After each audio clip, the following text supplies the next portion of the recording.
திருப்புகழ் அதனுடைய பெருமை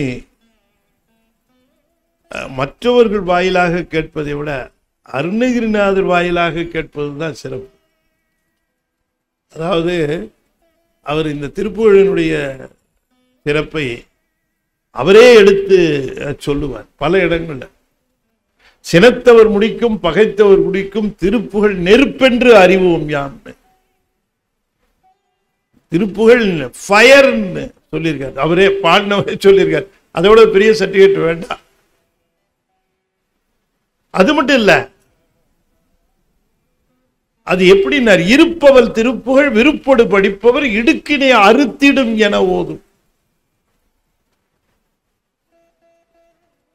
அது இருப்பு அவலா, இருப்பு அவல்னு சொன்னா அது சில பேர் ஒரே இரும்பு கடலை அப்படின்னு எழுதியிருக்காங்க, படிக்கிறது கஷ்டம் தெரிஞ்சுக்கிறதுனா. அது உண்மையிலேயே என்ன பொருள்னா, நீண்ட பயணம் செல்லுகிறவர்களுக்கு வேறு எந்த உணவையும் எடுத்துட்டு போக முடியாது. இந்த அவல் இருக்குல்ல, அதை மட்டும் எடுத்துட்டு போனா கெட்டு போகாது. எங்க பால் கிடைச்சாலோ தண்ணி கிடைச்சாலோ அல்லது ஒரு லெமன் கிடைச்சா கூட போதும், ஒரு ஜூஸ் புழிஞ்சி கொஞ்சோண்டு போட்டு இந்த அவலை உணவா சாப்பிட்றலாம். அது மாதிரி திருப்புகழ் வாழ்க்கை பயணத்திற்கு எல்லா விதமான துன்பங்களையும், குறிப்பாக பசுப்பினி போன்ற பிறவிப்பிணியை நீக்கக்கூடிய வல்லமை உடையது திருப்புகழ் என்று சொல்லியிருக்கிறார். நான் திரும்ப திரும்ப வலியுறுத்துவது என்னன்னு கேட்டா, முருகன் வேறு இல்லை சிவன் வேறு இல்லை என்று சொல்லுவதற்காக வந்தவர் அருணகிரிநாதர். திருப்புகழ்ல அவர் சொல்லியிருக்க கருத்து என்னன்னு கேட்டா, சிவன் வேறு அல்ல முருகன் வேறு அல்ல. முருகனுக்கு தனி நெறி கொண்டு போயிடக்கூடாது. சைவ சித்தாந்தம் தான் முருகன் நெறி. அவங்க பாட்டுக்கு தனியா டிராக்ல போய் அப்படி இல்லை.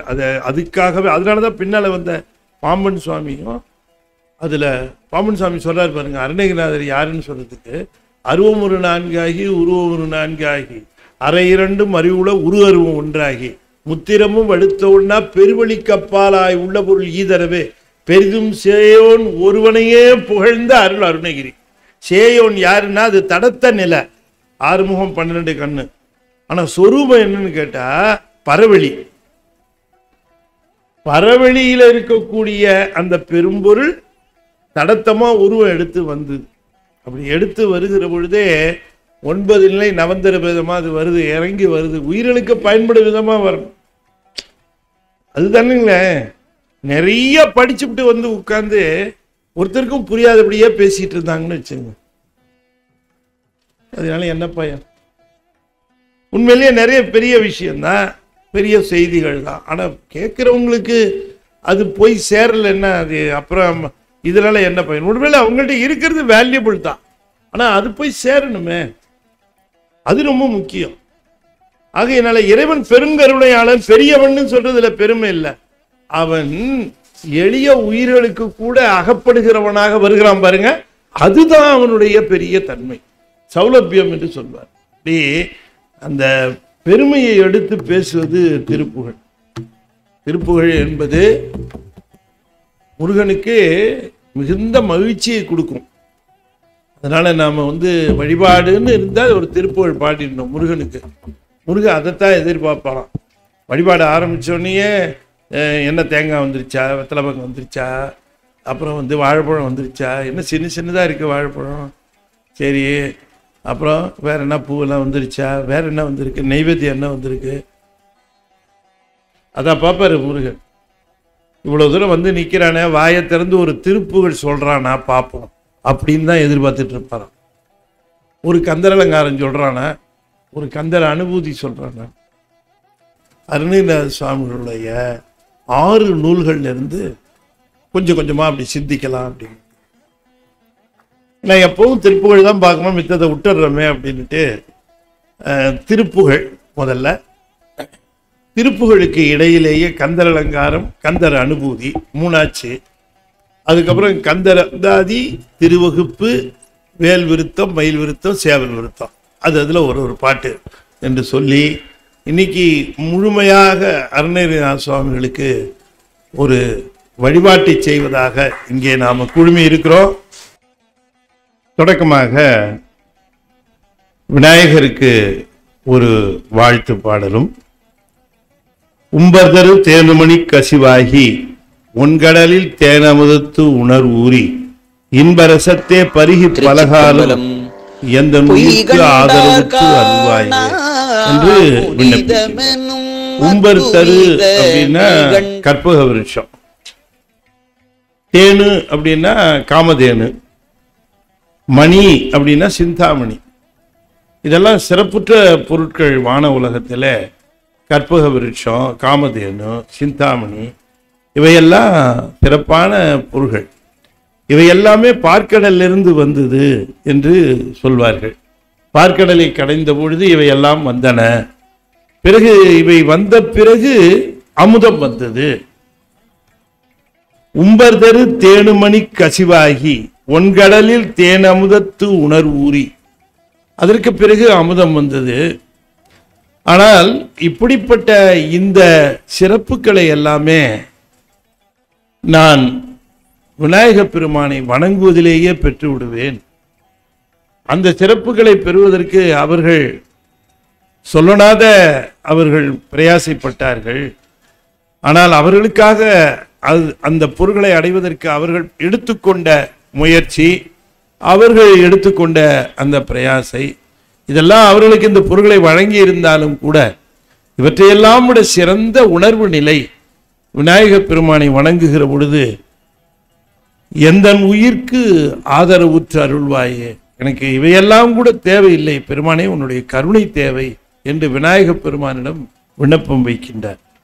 தம்பி தனக்காக வனத்து அணைவோனே, தந்தை வளத்தால் அருள்கை கனியோனே, அன்பர் தமக்கான நிலை பொருளோனே, அன்பாக வந்து நிற்கின்ற அடியாவர்களுக்கு நிலையான பொருளாக விநாயக பெருமான் விளங்குவார் என்று சொல்லி இந்த விநாயகர் வணக்கத்தை, அடுத்ததாக கந்தர் அலங்கார பாடல், அதிலே திருப்புகழினுடைய சிறப்பை சொல்லுகிற பொழுது, தாவடி ஓட்டும் மயிலிலும் தேவர் தலையிலும் பா அடி ஏட்டிலும் பட்டதென்றோ படி மாபலிபால் மூவடி கேட்டு அன்று மூதண்ட கூட முகடு முட்ட சேவடி நீட்டும் பெருமான் மருகன்றன் சிற்றடியே என்று குறிப்பிடுகின்றார். அதாவது முருகப்பெருமானுடைய திருவடிகள் 3 இடங்கள்ல பட்டுதான். ஒன்று தாவடி ஓட்டும் மயில், தாவடின்னா பிரயாணம் செய்கின்ற மயிலில் பட்டது. அதற்கு பிறகு தேவர் தலையில் பட்டது. தாவடி ஓட்டும் மயிலிலும் தேவர் தலையிலும் 2 இடத்துல பட்டுச்சு. 3ஆவதா ஒரு இடம் பட்டுச்சு பாருங்க, அதுதான் முக்கியம். இது என்னன்னா, என்னுடைய திருப்புகழ் பாடல்லையும் அவருடைய திருவடி பட்டுச்சுன்னார். என் பா அடி ஏட்டிலும் பட்டதன்றோ அப்படின்னு சொல்லுகிறாங்க சுவாமி. பாடி ஏட்டிலும்னு சொல்லுகிற பொழுது நீங்க திருப்புகழை அப்படி திருவடியில வச்சிருப்பீங்க, அந்த திருப்புகழ் மேல அவர் கால் பட்டிருக்கோம், அப்ப மேல் பாட்டில் மட்டும்தானே பட்டிருக்கோம் அப்படின்னு நினைக்க வேண்டாம். பா அடியேட்டிலும் பட்டதன்றோன்னாரு. கீழே இருக்கிற கடைசி ஏட்டில கூட அவன் பாட்டு, அவனுடைய திருவடி பட்டது. பா அடியேட்டிலும் பட்டதன்றோ என்று முருகனுடைய திருவடி பட்ட சிறப்புடையது திருப்புகழ் என்று அங்கே குறிப்பிடுகின்றார். நீலச்சிகண்டியில் ஏறும் பிரான் எந்த நேரத்திலும் கோலக்கூரத்தையுடன் வருவான். இதோட என்ன சிறப்பு சொல்லுங்க. அதாவது எதுவும் வேண்டாம், நீ மட்டும்தான் வேணும்னு கேட்கிற பொழுது எப்ப நினைச்சாலும் அவன் தான் வருவான். எதையோ வேணும்னு போய் அவங்ககிட்ட கேட்டுட்டு நின்னோம்னா அவனை தவிர்த்து எல்லாத்தையும் கொடுத்துட்டு காட்டிட்டு இருப்பான். அவ்வளவுதானே மேட்டரு. எந்த நேரத்திலும் சீலத்தை மெல்ல தெளிந்தறிவார் சிவயோகிகளே காலத்தை வென்றிருப்பார். சிவயோகிகளே அவனையே நினைந்து கொண்டு சிவயோகத்தில் இருக்கிறவர்கள் காலத்தை வென்றிருப்பார். மறிப்பார் வெறும் கர்மிகளே, வெறும் அந்த இந்த உலகத்திலே பிரபஞ்சத்திலே இதை செய்ய வேண்டும், அதை செய்ய வேண்டும், அதை செய்ய வேண்டும், இதனை முடித்து விட வேண்டும் என்று அதிலேயே கவனம் செலுத்தி கொண்டு இருக்கிறவர்கள் வீணாக இந்த வாழ்க்கையில மரணத்தை மட்டும் சந்திப்பார்கள். ஆனால் மரணமில்லா பெருவாழ்வு அடைகின்றவர்கள் அவனை எப்பொழுதுமே நினைத்துக் கொண்டிருக்கிறவர்கள் என்ற அந்த குறிப்பை தந்திருக்கிறார். தொடர்ந்து திருப்பரங்குன்றம் திருப்புகளை நான் குறிப்பு மட்டும் தான் சொல்லுகிறேன். ஒரு பாட்டுக்கும் அது விளக்குனா நிறைய பாட்டு இருக்குது, அவங்க பாட போறாங்க, நீங்க கேட்க போறீங்க. அதனால சந்ததம் பந்த தொடராலே சஞ்சலம் துஞ்சி தெரியாது. ஒவ்வொரு நாளும் புதுசா ஏதாவது ஒரு பந்தத்தை நம்ம ஏற்படுத்திக்கிறோமா? ஏற்கனவே இருக்கிற பந்தமே தீர்க்க முடியாம ஹெவியா அக்கௌண்ட்ல ஏறிட்டு இருக்கும் போது ஒவ்வொரு நாளும் ஒவ்வொரு புதுசா ஒரு வம்ப விலைக்கு வாங்கிட்டே இருக்குங்கிறாரு. அது என்னன்னு நமக்கு வம்புன்னு முதல்ல தெரியாது, அது என்னவோ நமக்கு வர சிறப்புன்னு முதல்ல நினைப்போம். அப்புறமா பார்த்தா தான் அது எவ்வளவு பெரிய பந்தம் சிக்கல்னு தெரியுமா. சந்ததம் பந்த தொடராலேன்னு, சந்ததம்னா எவ்வரி பிளஸட் டே, சந்ததம் பந்த தொடராலே சஞ்சலம் துஞ்சி திரியாதுன்னு. அதனால விளைவது என்னன்னா சஞ்சலம் தான். அந்த சஞ்சலத்தினாலே நாம் படாத பாடுபட்டு கொண்டு இருக்கிறோம். ஒவ்வொரு நாளும் இதுக்கு வம்ப விலைக்கு வாங்குறோமே. கந்தன் என்று என்று உற்று உனை நாளும், கந்தன் கந்தனையே நினைக்கிறது தான் ஒவ்வொரு நாள் வேலையும்னு அதையே நினைச்சுக்கிட்டு இருந்தா கண்டுகொண்டு அன்பு உற்றிடுவேணும். பெருமானே எனக்கு புதுசு புதுசா பிரச்சனை, புதுசு புதுசா சிக்கல், புதுசு புதுசா கெஸ்ட், இதெல்லாம் வராம பாத்துக்க சாமி அப்படின்னு கேட்டுக்கொள்கிறார். தந்தியின் கொம்பை புணர்வோனே தெய்வயான சங்கரன் பங்கீர் சிவைபாலா, சங்கரனுடைய ஒரு பாகத்தில் இருக்கக்கூடிய அம்பாளுக்கு பிரியமானவனே, செந்திலம் கண்டி கதிர்வேலா, கண்டியில இருக்கிறவன், அது மட்டும் இல்லாமல் கதிராமத்திலும் இருக்கிறவர், திருச்செந்தூர்ல இருக்கிற பெருமானே, தென்பரங்குன்றில் பெருமானே, அழகுமிக்க திருப்பரங்குன்றத்திலே வீற்றிருக்கக்கூடிய பெருமானே என்று இதனை அற்புதமா பாடுகிறார். இனி திருச்செந்தூர் திருப்புகழ். இங்கே எப்படி அப்படின்னு கேட்டா, இந்த தலைவியினுடைய நற்றாய் செவிலித்தாய் இல்லை, பெண்ணை பெற்றவளே, அதுக்கு இங்க சான்று இருக்கு நடுவுல. பெண்ணை பெற்றவளே வருத்தப்படுகிறார். என் பெண்ணு எப்ப பார்த்தாலும் அந்த தலைவனை நினைத்துக் கொண்டு இருக்கிறாள். அந்த தலைவனோடு சேர வேண்டும் என்பதற்காக தன்னுடைய மற்ற நலன்களை எல்லாம் மறந்துட்டார். அவளுக்கு இப்ப முன்னெல்லாம் கண்ணாடி போய் முன்னால நின்னான்னா எப்ப வருவான்னே தெரியாது. அவ்வளோ நேரம் நின்று நின்று நின்று அந்த அலங்காரம். இப்ப எல்லாம் கண்ணாடிக்கு முன்னாடி போகவே மாட்டேங்கிறான். முன்னையெல்லாம் பேச ஆரம்பிச்சா வளவள வளவள வளவளன்னு பேசிக்கிட்டே இருப்பா. ஒன்று சொன்னா 2 பதில் சொல்லுவா, கூகுள் மாதிரி. ஆனா இப்ப அது ஒன்று சொன்னா 10 சொல்லுது. நம்ம ஏதாவது டைப் அடிச்சா அதுக்குள்ள 10 அடிக்குது. இது கேட்குறியா, இது கேட்குறியா, இதை உன்னை யார் இப்ப கேட்டா? நான் அடிச்சு பிடிக்கிற வரைக்கும் கொஞ்சம் வெயிட் பண்ணி கூகுள் மாதிரி. இப்ப எவ்வளவு பேசினாலும் பதில் பேச மாட்டேங்கிறான். சாப்பிட்றியானா வேண்டாம், உனக்கு பிடிச்ச மோர் குழம்பு வச்சிருக்கேன், வெண்டிக்காய் வதக்கி வச்சிருக்கேன், பருப்பு துவையல் வச்சிருக்கேன் அப்படின்னு சொன்னா எனக்கு ஒண்ணு வேணாம். உனக்கு பிடிச்ச மோர் குழம்பு எப்ப பிடிச்சது எனக்குங்கிறான். இப்படி ஆகி போயிட்டா. காரணம் என்னன்னா, அவளுக்கு அன்பிற்கும் அனல் தென்றற்கும் இழைத்துன்னா, அன்பில் பறவையை பார்த்தா ரொம்ப சந்தோஷமா போய் ஓடி போய் அந்த பறவையை பார்த்து ஆனந்தப்பட்டு அதுகிட்ட பக்கத்துல நின்று கொஞ்சி கெஞ்சிலாம் பேசுவா. அந்த அன்பில் பறவையை பார்த்தாலே அவளுக்கு என்னவோ தெரியல, அன்பில் பறவை எப்போதும் துணையை விட்டு பிரியாதா. அதனால அந்த பறவையை பார்த்த உடனே அவளுக்கு ஏக்கம். இதாவது பரவாயில்ல, தென்றல் அடிச்சா எவ்வளவு சுகமா இருக்கும். அவ சொல்ற, என்னம்மா இப்படி சூடு காத்தா அடிக்குதுன்னு கேட்கிறான். அனல் காத்து மாதிரி இருக்கான் தென்றல். எல்லாம் என்ன காரணம்? முருகனை பிரிந்து இருக்கிறது தான். நமக்கு முருகனை பிரிஞ்சா அவனை ஒரு நாள் வழிபடல, ஒரு நாள் திருப்புகழ் பாடல, கேட்கலன்னா நமக்கு இப்படி இருக்கணும். இதெல்லாம் அப்படியே நீங்க டிரான்ஸ்பர் பண்ணிக்கணும். இத முதலியே சொல்லலையே சார் நீங்க. அந்த மாதிரி உணர்வு இருக்கணும். ஆனா இதுல அன்னையின் அது ஒரு வார்த்தை சொன்னார் பாருங்க. ஒரு வார்த்தையா அது கோடியில ஒரு வார்த்தைங்க, கோடியில ஒரு வார்த்தை. இது எல்லாத்தையும் நீங்க மார்க் பண்ணணும். பாடினது எப்ப? 15ஆம் நூற்றாண்டு. பாடினது எப்ப? 15ஆம் நூற்றாண்டு, 500 வருஷத்துக்கு முன்னாடி. இந்த தாய் சொல்றா, என் பெண் இப்படி ஆயிட்டாலே, இந்த மாதிரி ஆயிப்பட்டா, வருத்தமா இருக்கு. அவன் ஏன் நினைச்சிட்டு இருக்கிறா? இன்ப கலவி துயர் ஆனாள். எப்ப வருவான், எப்ப பேசலாம், எப்ப அவனோட மகிழ்ச்சியா இருக்கலான்னு அவ வருத்தப்படுறான். இதை சொல்லிவிட்டு சொல்ற ஒரு ஸ்டேட்மெண்ட் சொல்ற, பெண்ணை பெற்றவங்க என்னைக்கு நிம்மதியா இருந்திருக்கிறாங்க அப்படின்னு கேட்குறான். என்ன கேட்குற? பெண்ணை பெற்றவங்க என்னைக்கு நிம்மதியா இருந்திருக்கிறாங்க?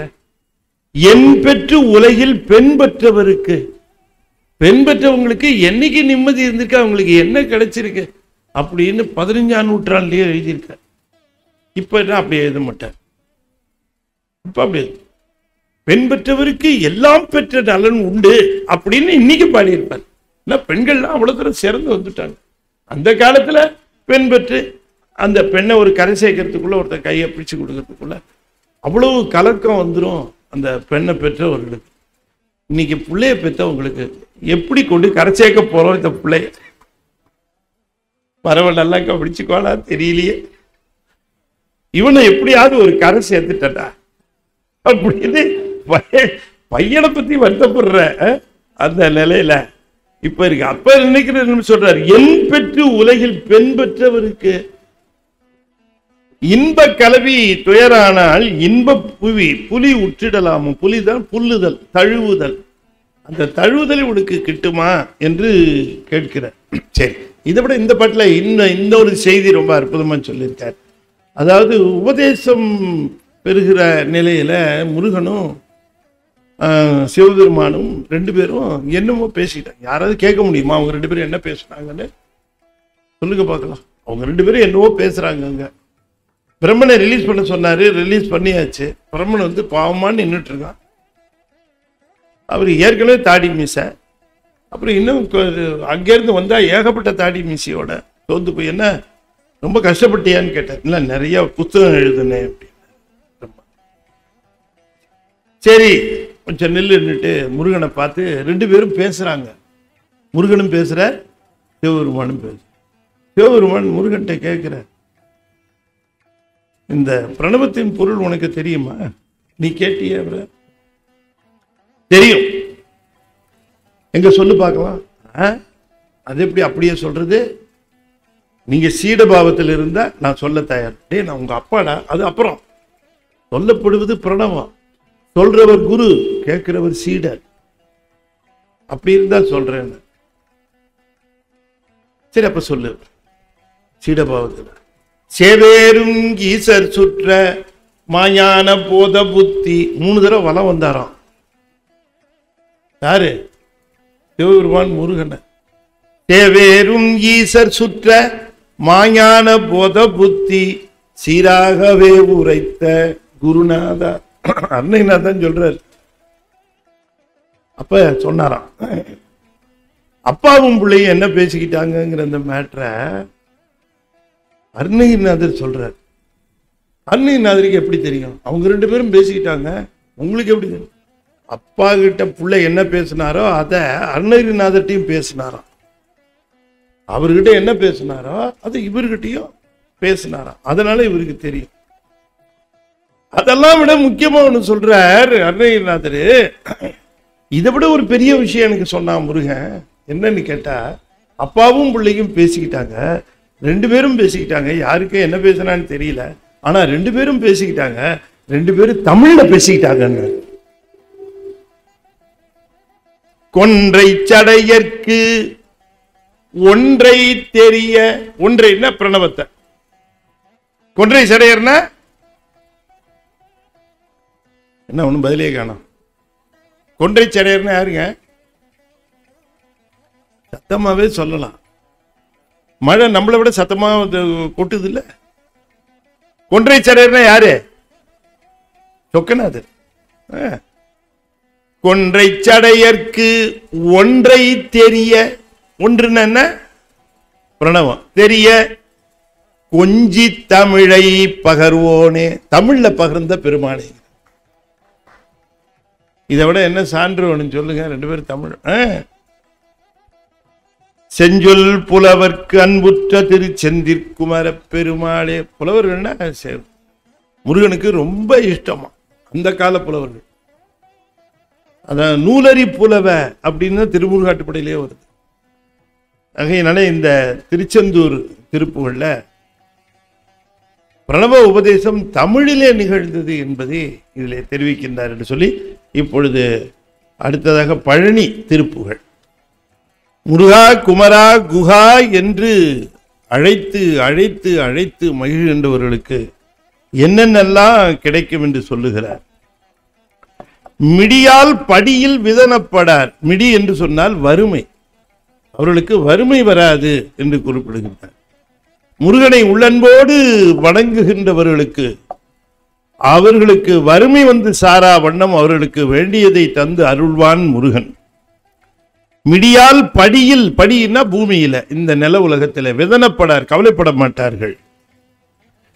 அது மட்டுமல்ல, இங்க மட்டும்தான் பலன் என்று எண்ண வேண்டாம். இகபர சௌபாக்கியம் தருகின்றவனவன். அதனால இக சௌக்கியமாக இருக்கிறதை தந்தவனே பரசௌக்கியமாக இருக்கக்கூடிய அந்த முடியா பிறவி கடலில் புகார். இனிமேல் பிறப்பெடுத்து வரமாட்டார்கள். இந்த முருகனுடைய திருநாமத்தை சொல்லுகிறவர்களுக்கு அவ்வளவு பெருமை என்று குறிப்பிடுகின்றார்.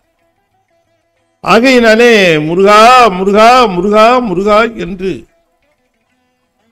மொழிந்து உருகும் அடியார், அந்த அடியார்களுக்கு நன்மைகள் பல நிகழ்வதை சொல்லுகின்றார். உள்ள முருக முருகனுடைய திருநாமங்களை சொல்லுவதற்கு நாம் பழகி கொள்ள வேண்டும். படிக்கும் திருப்புகழ் போற்றுவன், படிக்கும் திருப்புகழ் போற்றுவன். இந்த திருப்புகழை நான் எப்பொழுதுமே என்னை விட்டு நீங்காதபடிக்கு நிற்கும் போதும், நடக்கும் போதும், பேசும் போதும், உறங்கும் போதும் எப்பொழுதும் அதனை நான் போற்றிக்கொண்டே இருப்பேன். அந்த திருப்புகழை படித்துக்கொண்டே இருப்பேன், கேட்டுக்கொண்டே இருப்பேன். ஏனென்று சொன்னால் திருப்புகழ் படிப்பவர்கள் பக்கத்திலே யமன் வருவதில்லை. கூற்றுவன் பாசத்தினால் பிடிக்கும் பொழுது வந்து அஞ்சல் என்பாய்.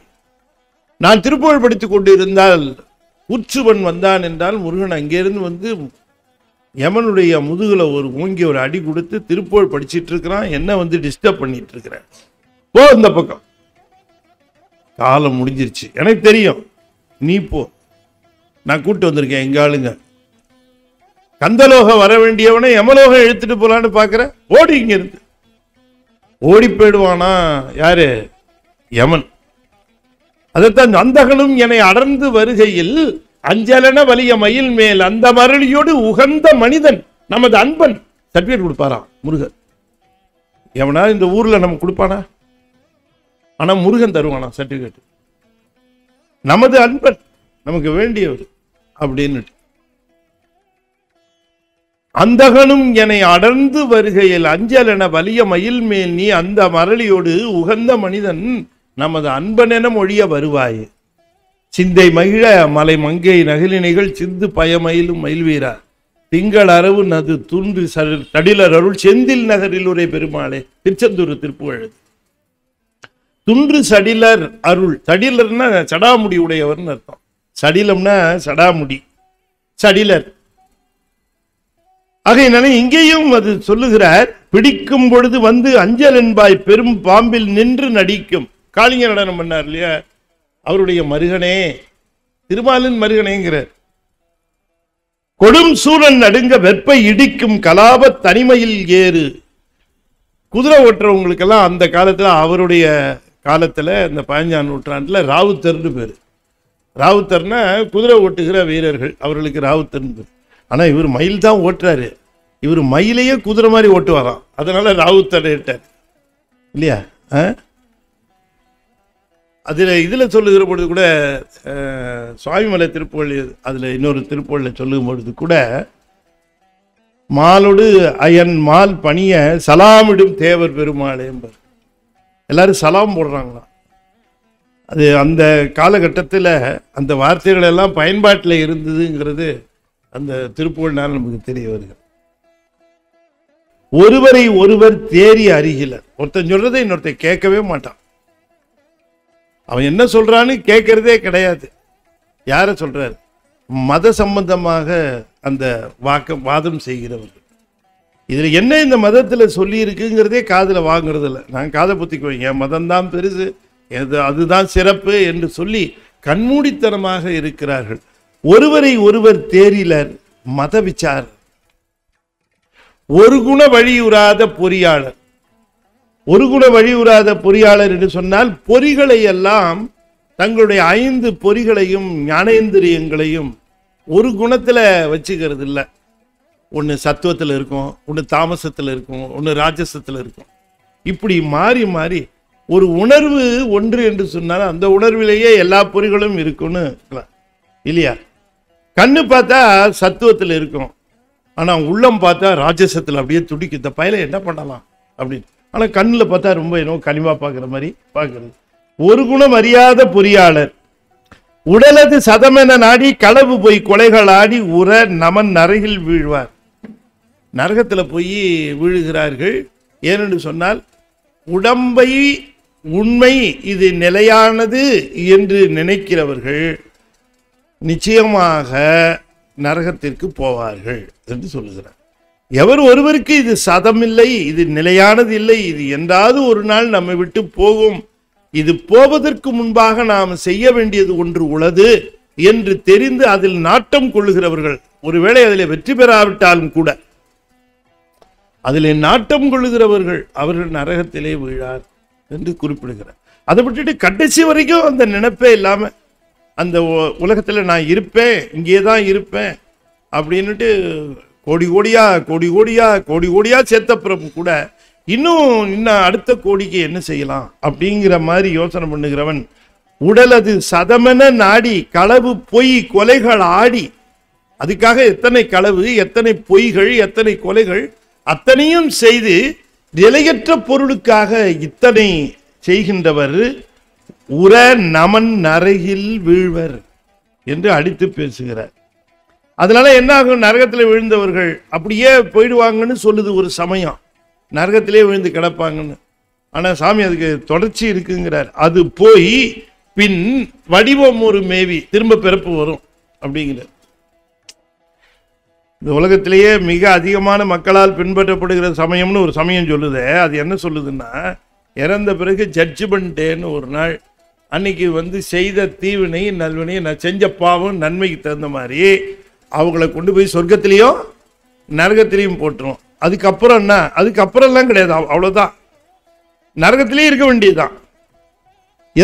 எப்பவுமே நரகத்தில். இது என்னங்க இது? ரொம்ப நமக்கு வாய்ப்பு இருக்குது, அப்படியே விடுறதுக்காக சாமி அதுக்கு உடம்பு கொடுத்தாரா என்ன? படிக்கலைன்னா அப்படியே விட்டுட்டு பரவாயில்லைங்கிறவர்ல அடிச்சாவது திருத்துவார். அப்படிதான் திருத்துறவர் தான் அவர். அப்படி திருத்தித்தான் அடுத்த பிறப்பை கொடுத்து இப்படி பிறப்புகள் வந்து கொண்டே இருக்கிறது. சுவாமி எனக்கு பரம ஞான கதி வேண்டும், அதை தேவரீர் அருள வேண்டும் என்று அற்புதமாக கேட்கிறார் இந்த பழனி திருப்புகள்ல என்று சொல்லி, இனி அடுத்த சுவாமிமலை திருப்புகள். ஆளுக்கு அணிகலம் வெண்தலை மாலை, அகிலமுண்ட மாலுக்கு அணிகலம் தன்னந்துழாய், மயிலேறும் ஐயன் காலுக்கு அணிகலம் வானோர் முடியும் கடம்பும் கையில், வேலுக்கு அணிகலம் வேலையும் சூரனும் மேருவுமே. ஆளுக்கு அணிகலம் என்று சொன்னால் கல்லால் மரத்தின் கீழ் இருக்கக்கூடிய சிவபெருமானுக்கு. சிவபெருமானுக்கு எது அணிகலம் என்று கேட்டால் வெண்தலை மாலை, தலைகளால் கோர்க்கப்பெற்ற அந்த தலை மாலை. தலைக்கு தலைமாலை அணிந்ததென்னே, சடைமேல் கங்கை வெள்ளம் தரித்ததென்னே. வேற யாரும் போட்டுக்க முடியாத அணிகலன்கள் தான் சிவபெருமானுக்கு. அவருக்குன்னு அது அது போட்டிருக்காரு, மாலையா போட்டிருக்காரு, வெண்தலை மாலை. இந்த வெண்தலைகள்ல யாருதுன்னு கேட்டா பிரம்ம கபாலம், திருமாலுடைய கபாலம், தேவருடைய கபாலம். அப்படி கேட்டா அது சொல்லுவாரு, இது 1971 கபாலம், இது 1979. அப்படிதான் சேர்மன் போட்டோலாம் போட்டிருப்பாங்க. கார்பரேஷன்லாம் போனீங்கன்னா, பெரிய கவர்மெண்ட் ஆஃபீஸில் போனால் சேர்மன் ரூம் போட்டிங்கன்னா வரிசையாக ஃபோட்டோ இருக்கும். 1966 77 வரைக்கும் இவர் சேர்மன், 1977 84 வரைக்கும் இவர் சேர்மன், அப்புறம் 84 84 வரைக்கும் இவர் சேர்மன். பாவம், அவர் ஒரு வருஷம் தான் போல இருக்கு, அதனால அவரே சேர்மன். ஒரு 84 97 வரைக்கும் ஒரு சேர்மன். இப்படி படமாக வச்சிருக்கோம். ஏன் இப்படி படமாக வச்சிருக்கான் அப்படின்னு கேட்டால், இங்கே உட்கார்ந்து இருக்கவர் நம்ம படமும் இப்படி ஒரு நாள் ஏறிடும். அதனால நாம் இருக்கிற வரைக்கும் மக்களுக்கு வேலை செய்யறதுக்கு அகந்தை இல்லாமல் ஆணவம் இல்லாமல் நாம் இருக்கணும் அப்படின்னு காட்டுறதுக்கு தான் இந்த ஃபோட்டோலாம். அது அப்படி அந்த மாதிரி சிவபெருமான் தலைமாலை அணிஞ்சிருப்பார். இது பிரம்ம கபாலன்னா இது போன யுகத்தோட இது போன யுகத்தோட திருமால் தலை அப்படின்னு காட்டினா, இப்போ இந்த யுகத்தில் இருக்கக்கூடிய பிரம்மாவும் திருமாலும் அதை பார்த்தாங்கன்னா நம்ம தலையும் இப்படி எடுத்து அடுத்தது கோத்துருவார். அதனால் நாம் இருக்கிற வரைக்கும் அகந்தை இல்லாமல் இருக்க வேண்டும் என்பதற்காக அதுக்காக அணிகிறாராம் வெண்தலை மாலை. அவரை தவிர வேற யாரு? திருமால் அப்படி என்ன அணிஞ்சிருக்காங்க? தன்னம் துழாயினார். துழாய் மாலை தான் அணிஞ்சிட்டு இருக்கிறார். அப்பப்போ மாற்றணும், அது வேற. மாத்தாத தலை ஒன்று உண்டு, மாலை ஒன்று உண்டுன்னா சிவபெருமான் ஒருவனுக்கு தான் தலைமாலை உண்டு. இவர் அப்பப்போ மாற்றிக்கிட்டு இருக்கணும் தன்னம் துழாய். முருகனுக்கு சொல்ல வருகிற பொழுதே முருகனுடைய காலுக்கு அணிகலம், அந்த கால் சிறப்பு பற்றி சொல்லுகிறார். மயிலேறும் ஐயன் காலுக்கு அணிகலம். அந்த திருவடிக்கு அவ்வளவு சிறப்பாக முருகனுடைய திருவடிக்கு. அதுக்கு என்ன அணிகலம்னாரு? காலுக்கு அணிகலம் வானோர் முடியினார். வானோர் முடியினா வந்து விழுந்து வணங்குகிறார்கள். அப்படி விழுந்து வணங்குகிற பொழுது தேவர்கள்லாம் முண்டி அடித்து கொண்டு வந்து வணங்குகிறார்கள். வருணன், யமன், வாயு எல்லா தேவர்களும் முண்டி அடிச்சுக்கிட்டு வந்து அவங்கவுங்க வணங்குறாங்க. வணங்கும் போது இவன் தள்ளி விட்டாவன், அவன் தள்ளி விட்டு இவன், அவன் மேலே போட்டுருக்க கிரீடம் உளுந்து கிடக்குது. அது எடுக்க கூட முடியல. அடுத்தவன் தள்ளிட்டு அவன் உளுந்து கும்பிட்றான், அவனுடைய முடி உழுவுது. இப்படி பார்த்தா காலில் நிறைய முடிகளாக உழுந்து கிடக்கு. முடின்னா கிரீடம், அந்த கிரீடங்களாக கிடக்குதான். அந்த கிரீடங்களை பார்த்தால மணிகளாக சிந்தி கிடக்குது. அது முருகனுடைய திருவடிக்கு என்ன பெருமைன்னா, அப்படி தேவர்கள் வந்து வணங்குகின்ற எல்லா தேவர்களும் பெருமானே எங்களுடைய வாழ்வு நீ கொடுத்த வாழ்வு அல்லவா, எங்க தேவ சேனாபதியாக வந்திருந்து எங்களுக்கு வாழ்வை கொடுத்தாயே என்று அவர்களெல்லாம் வந்து வணங்குகிறார்கள். காலுக்கு அணிகலம் தேவர் முடியும் கடம்பும். அடுத்தது ஒன்று சொன்னார் பாருங்க, இத்தனையும் சொல்லிவிட்டு வேலுக்கு அணிகலம்னார் தனியா. வேலுக்கு ஒரு அணிகலன் இருக்கிறது என்ன அப்படின்னு கேட்டார். வேலையும் சூரனும் வெற்பும். அந்த சூரனை அப்படி அவன் போய் கடலுக்கு நடுவில் போய் மாமரமாக நின்னான். அவனுக்கு இடம் கொடுத்தது அந்த கடல், அவன் மாமரமாக நிற்கிறதுக்கு. அதனால அவன் போனப்ப இந்த கடலும் போயிடுச்சு, துவண்டுடுச்சு. அதனால நல்லவன் பக்கம் சேர்ந்தா வாழலாம், மற்றவன் பக்கத்தில் சேர்ந்தா வாழ்வு இல்லை. அந்த கடலும் போயிடுச்சு. இதுதான் அந்த வேலுக்கு இருக்கக்கூடிய மிகப்பெரிய சிறப்பு என்று அதனை கூறுகின்றார்.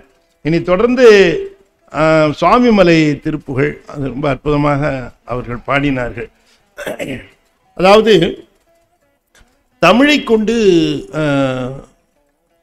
உயர்ந்த பொருள்களை பாடுகிற பொழுது, சிறந்த பொருள்களை பாடுகிற பொழுது தமிழ் பெருமை உருகிறது. நம்முடைய தமிழ் பெருமை பெற வேண்டும் என்று சொன்னால் பெருமை பெற்ற பொருள்களை பற்றி பாட வேண்டும். அதைத்தான் நக்கீரருக்கு சொன்ன உபதேசம். நக்கீரருக்கு என்ன உபதேசம் சொன்னார் அப்படின்னு கேட்டா, அதாவது வள்ளல்களும் அந்த அரசர்களும் அவர்களுடைய பெருமையை புலவர்கள் போய் பாடுகிறார்கள். வள்ளல்கள் மரித்து போகிறார்கள், அரசர்களும் மரித்து போகிறார்கள். அதோடு இவர்கள் பாடல்களும் மரித்து போய்விடும். புலவர்களே, உங்கள் பாடல்கள் என்றுமே நிற்க வேண்டும் என்று கருதினார் என்றுமே நிலையாக நிற்கக்கூடிய முருகனுடைய புகழை பாடுங்கள், உங்கள் தமிழும் என்றும் நிலையாக நிற்கும் என்று நக்கீரர் தமிழ் புலவர்களுக்கு சொல்லுகிறார். அப்படி சொன்னதுதான் திருமுருகாற்றுப்படை. முருகாற்றுப்படை என்பது புலவர்களை முருகனிடம் ஆற்றுப்படுத்துவது. பெருமானை பாடுங்கள், உங்கள் தமிழ் வாழும் என்று அதனை சொல்லுகின்றார். அந்த செய்தி தான் இப்ப இதுல சொல்லுகிறார். பாட வேண்டியவர்களை பாடணும், அதை விட்டு விட்டு வள்ளல்களை பாடுகிறேன்னு தமிழை கொண்டு போய் நான் நடந்தது உங்களுக்கு சொன்னேன்னா, அரையணி நல்லூர் சொன்னேன்ல, சிவாச்சாரியார் சொன்னேன். அரையணி நல்லூர் சிவாச்சாரியார் பற்றி சொன்னேன் உங்கள்கிட்ட. அரையணி நல்லூர் சிவாச்சாரியார் அது வந்து பாடல் பெற்ற தலம். அங்கே இருக்கிற சிவாச்சாரியார் அவங்க ரொம்ப சிறப்பாக இந்த திருக்கோயிலை கவனிக்கிறவங்க. ஆனாலும் அவங்க இவ்வளவு சிறப்பு மிக்க இந்த திருத்தலத்திற்கு அடியார்கள்லாம் நிறைய பேர் வருவாங்கன்னு நான் நினச்சேன். ஆட்களே வரதில்லை. இந்த கோயிலில் நான் உட்காந்து என்ன செய்யறது? அடியார்கள் யாராவது வந்தாங்கன்னா, பக்தர்கள் வந்தாங்கன்னா பரவாயில்ல, அவங்களுக்கு வேண்டிய ஏதாவது செய்யலாம், கோயிலையும் கவனிக்கலாம். ஆனால் இங்கே யாரும் வரவும் மாட்டேங்கிறாங்க. சாமி நல்லா சிறப்பாக இருக்கிறார், அதனால் இந்த கோயிலை விட்டு போயிடலான்னு நினச்சாலும் எனக்கு மனசு வர மாட்டேங்குது. சாமி திவ்யமாக இருக்கிறார், அதனால் அவரை பார்த்துக்கிட்டு இருக்கணுமேங்கிறதுக்காக. ஆனால் நான் எத்தனை நாள் தான் வீட்டுக்கு போய் திட்டு வாங்குறது? இந்த கோயிலில் போய் நீங்கள் செஞ்சிட்ருக்கீங்க, என்ன சமாச்சாரம் இருக்குது, எதுக்காக அங்கே போகணும்? ஏதாவது பிள்ளையார் கோயிலுக்கு போனால் கூட ஏதாவது கிடைக்கும், நீங்கள் அந்த கோயிலில் இருந்துக்கிட்டு என்ன பண்ணுறீங்க என்று இது அவர் பேசி பதிவு இருக்குது. அவர் பேசி பதிவு பண்ணிட்டு வந்திருக்காங்க ஒரு 5-6 வருஷத்துக்கு முன்னாடி. அப்போ அவர் வருந்திக்கிட்டே இருந்திருக்கிறார். அப்போ ஒரு நாள் ஒரு அடியார் போயிருக்கார், அவர்கிட்டையும் இதே மாதிரி வருத்தப்பட்டிருக்கார். நீங்களாம் ரொம்ப பக்தியாக இருக்கிறீங்க, பரவாயில்ல, இந்த மாதிரி எப்பயாவது ஒருத்தர் தான் வராங்க அப்படின்னுட்டு. அப்போ அவர் சொல்லியிருக்கார், நீங்கள் உங்கள் பாட்டை தான் பாடுறீங்க, சாமி பாட்டை நீங்கள் பாடலை, அதனால தான் சிக்கல் அப்படின்னு. என்ன சொல்கிறீங்கன்னு? நீங்கள் உங்கள் பாட்டை பாடிக்கிட்டே இருக்கிறீங்க, அது உண்மைதான், சாமி கேட்கலையேன்னு நினைக்கிறேன். நீங்கள் சாமி பாட்டை பாடுங்க, அதுக்கப்புறம் நீங்கள் பாருங்கன்ட்டு போயிட்டாரான். சாமி பாட்டுனா என்னென்னு, இந்த ஊருக்கு திருஞான சம்பந்தர் பதிகம் இருக்குது, அதுதான் சாமி பாட்டு. இந்த பதிகத்தை நீங்கள் பாடி பாருங்க, நீங்கள் வழிபாடு செய்யுங்க, இதையும் பாருங்கன்னு சொல்லிட்டு போனாராம். அவரே சொல்கிறார், யார்? சிவாச்சாரியாரே சொல்கிறார். அன்னைக்கு அவர் சொன்னதை எடுத்துக்கிட்டு எனக்கு அந்த பதிகம் இல்லையேன்னு சொன்னேன். அவர் ஓடி போய் புத்தகத்தில் போய் ஒரு ஜெராக்ஸ் எடுத்துக்கிட்டு வந்தார். அது என்கிட்ட கொடுத்துட்டு போயிட்டார். அந்த ஜெராக்ஸில் இருக்கிறத நான் உண்மையாகவே அவர் சொன்ன வார்த்தையை, சாமி சொன்ன வார்த்தையாக எடுத்துக்கிட்டு நான் பாட ஆரம்பித்தேன். ஒவ்வொரு நாள் பூஜையிலையும் ஒவ்வொரு வழிபாட்டிலையும் ஓதுவார் இல்லை, நானே பாடினேன், அந்த பாட்டை பாடினேன். என் வாழ்க்கையில் ஏற்பட்ட மாற்றத்தை நான் என்ன சொல்கிறது? இப்போ சொல்கிறேன். 5000 காப்பி அதை பிரிண்ட் எடுத்து வச்சிருக்கிறேன். யாராவது பரிகாரம் சாங்கியன்னு சொன்னா, எந்த பரிகாரம் சாங்கியெல்லாம் தேவையில்லை, இந்த திருஞான சம்பந்தர் பதிகத்தை பாடு, இந்த ஞானசம்பந்தர் பதிகத்தை பாடு, உன் வாழ்க்கையில எப்படிப்பட்ட மாறுபாடு வருதுன்னு நீ பாரு. அதுக்கப்புறம் நீ படிக்க எது சாங்கியம் பரிகாரம் இதெல்லாம் பண்ணிட்டு டயத்தை வேஸ்ட் பண்ணாதுன்னு சொல்லி கொண்டு இருக்கிறேன். என் வாழ்க்கையிலேயே இந்த திருஞான சம்பந்தர் பதிகம் அவ்வளோ பெரிய மாற்றத்தை செய்து விட்டது. இன்னைக்கு நான் சௌக்கியமா இருக்கிறேன், உண்மையிலேயே இந்த பதிகம்தான் என்று அவருக்கு வாய் மூலமாக சொல்லி பதிவு பண்ணி எடுத்திருக்கிறாங்க. அதை ஆகையினாலே நாம இறைவனைத்தான் பாடணுமே தவிர மனிதர்களை பாடக்கூடாது. ஆனா இப்ப தமிழ் எப்படி இருக்குது? தமிழை என்னென்னலாம் பாடுறதுன்னு ஒரு கணக்கே இல்லாம இந்த தமிழ்ல கடவுளே தெய்வமே என்னென்னவோ அவனை பத்தி ஒண்ணுல ஒரு 5 வருஷத்துக்கு ஏதோ ஒரு பதவி கொடுத்துருக்கான் அவன். அதுக்காக அவனை எங்கேயோ வச்சு பாடுகிறதும் அது அந்த அந்த நிலை எனக்கு வராமல் நீ செய்ய வேண்டும்னு கேட்கிறார். என் தமிழை வச்சுக்கிட்டு உன்னை தவிர வேற எவனையும் பாடாம எனக்கு ஒரு பாக்கியம் கொடுத்திய, அதுக்காகவே முருகா உன் திருவடியில எப்பொழுதுமே வணங்கி கொண்டே இருக்கலாம் என்று சொல்லுகிறார். இதம் இதம் என்று நாடும் மருக அருகிருந்து கூடும் இடம் இடம் இது என்று சோர்வு படை. இவன் தருவான் அவன் தருவான், உடையவர்கள் ஏவர் எவர்கள் என நாடி உளமகிழ ஆசு கவி பாடி உமது புகழ் மேறுகிரி அளவுமானதென உரமுமான மொழி பேசி நடை பழகி மீள வறியவர்கள் நாளை நடவும் என வாடி முகம் வேறாய் நலியும் உணவே உன் அருண ஒளி வீசும் நளின இருப்பாதம் அருள்வாயே அப்படின்னு கேட்கிற திருத்தணி திருப்புகழ். அது மாதிரி எங்கேயும் சொல்றாரு. என்ன சொல்றாரு? இதம் இதம் என்று இனிமை இனிமை என்று ஒவ்வொரு நாளும் இன்னைக்கு தருவான் நினைச்சிட்டு போய் அவனிடம் போய் இதுதான் இடம், இதுதான் தருகின்ற இடம், இவங்க தருவாங்க அவங்க தருவாங்க என்று சென்று நின்னா அவன்கிட்ட போய் நின்று இசையோடு புகழ்ந்த போது, இசையோடு சும்மா புகழல, இசையோடு புகழ்ந்த பொழுது அவன் என்ன பண்ணானா நழுவிய பிரசன்டர் நழுவிட்டான். எப்படி? இந்த வாசல் இருக்கும்போது பின் வாசல் வழியா நழுவி இருக்கிறான். இசையோடு புகழ்ந்த போது நழுவிய பிரசண்டர் வாசல் இரவு பகல் சென்று தேடி உழல்வேனோ என்று கேட்கிறார். ஆகையினாலே தமிழையும் தமிழ் பாடல்களையும் எக்காரணத்தை முன்னிட்டும் அற்பர்களுக்கு அர்ப்பணிக்காமல் முருகனுக்கே அர்ப்பணிக்கின்றவர்கள் சிறப்பாக வாழ்வார்கள் என்று குறிக்கின்றார். கந்தர் அனுபூதியிலே கூகா என என் கிளை கூடி அழ போகா வகை மெய்ப்பொருள் பேசியவா நகாச்சல வேலவ நாலுகவித்யாக சுரலோக சிகாமணியே.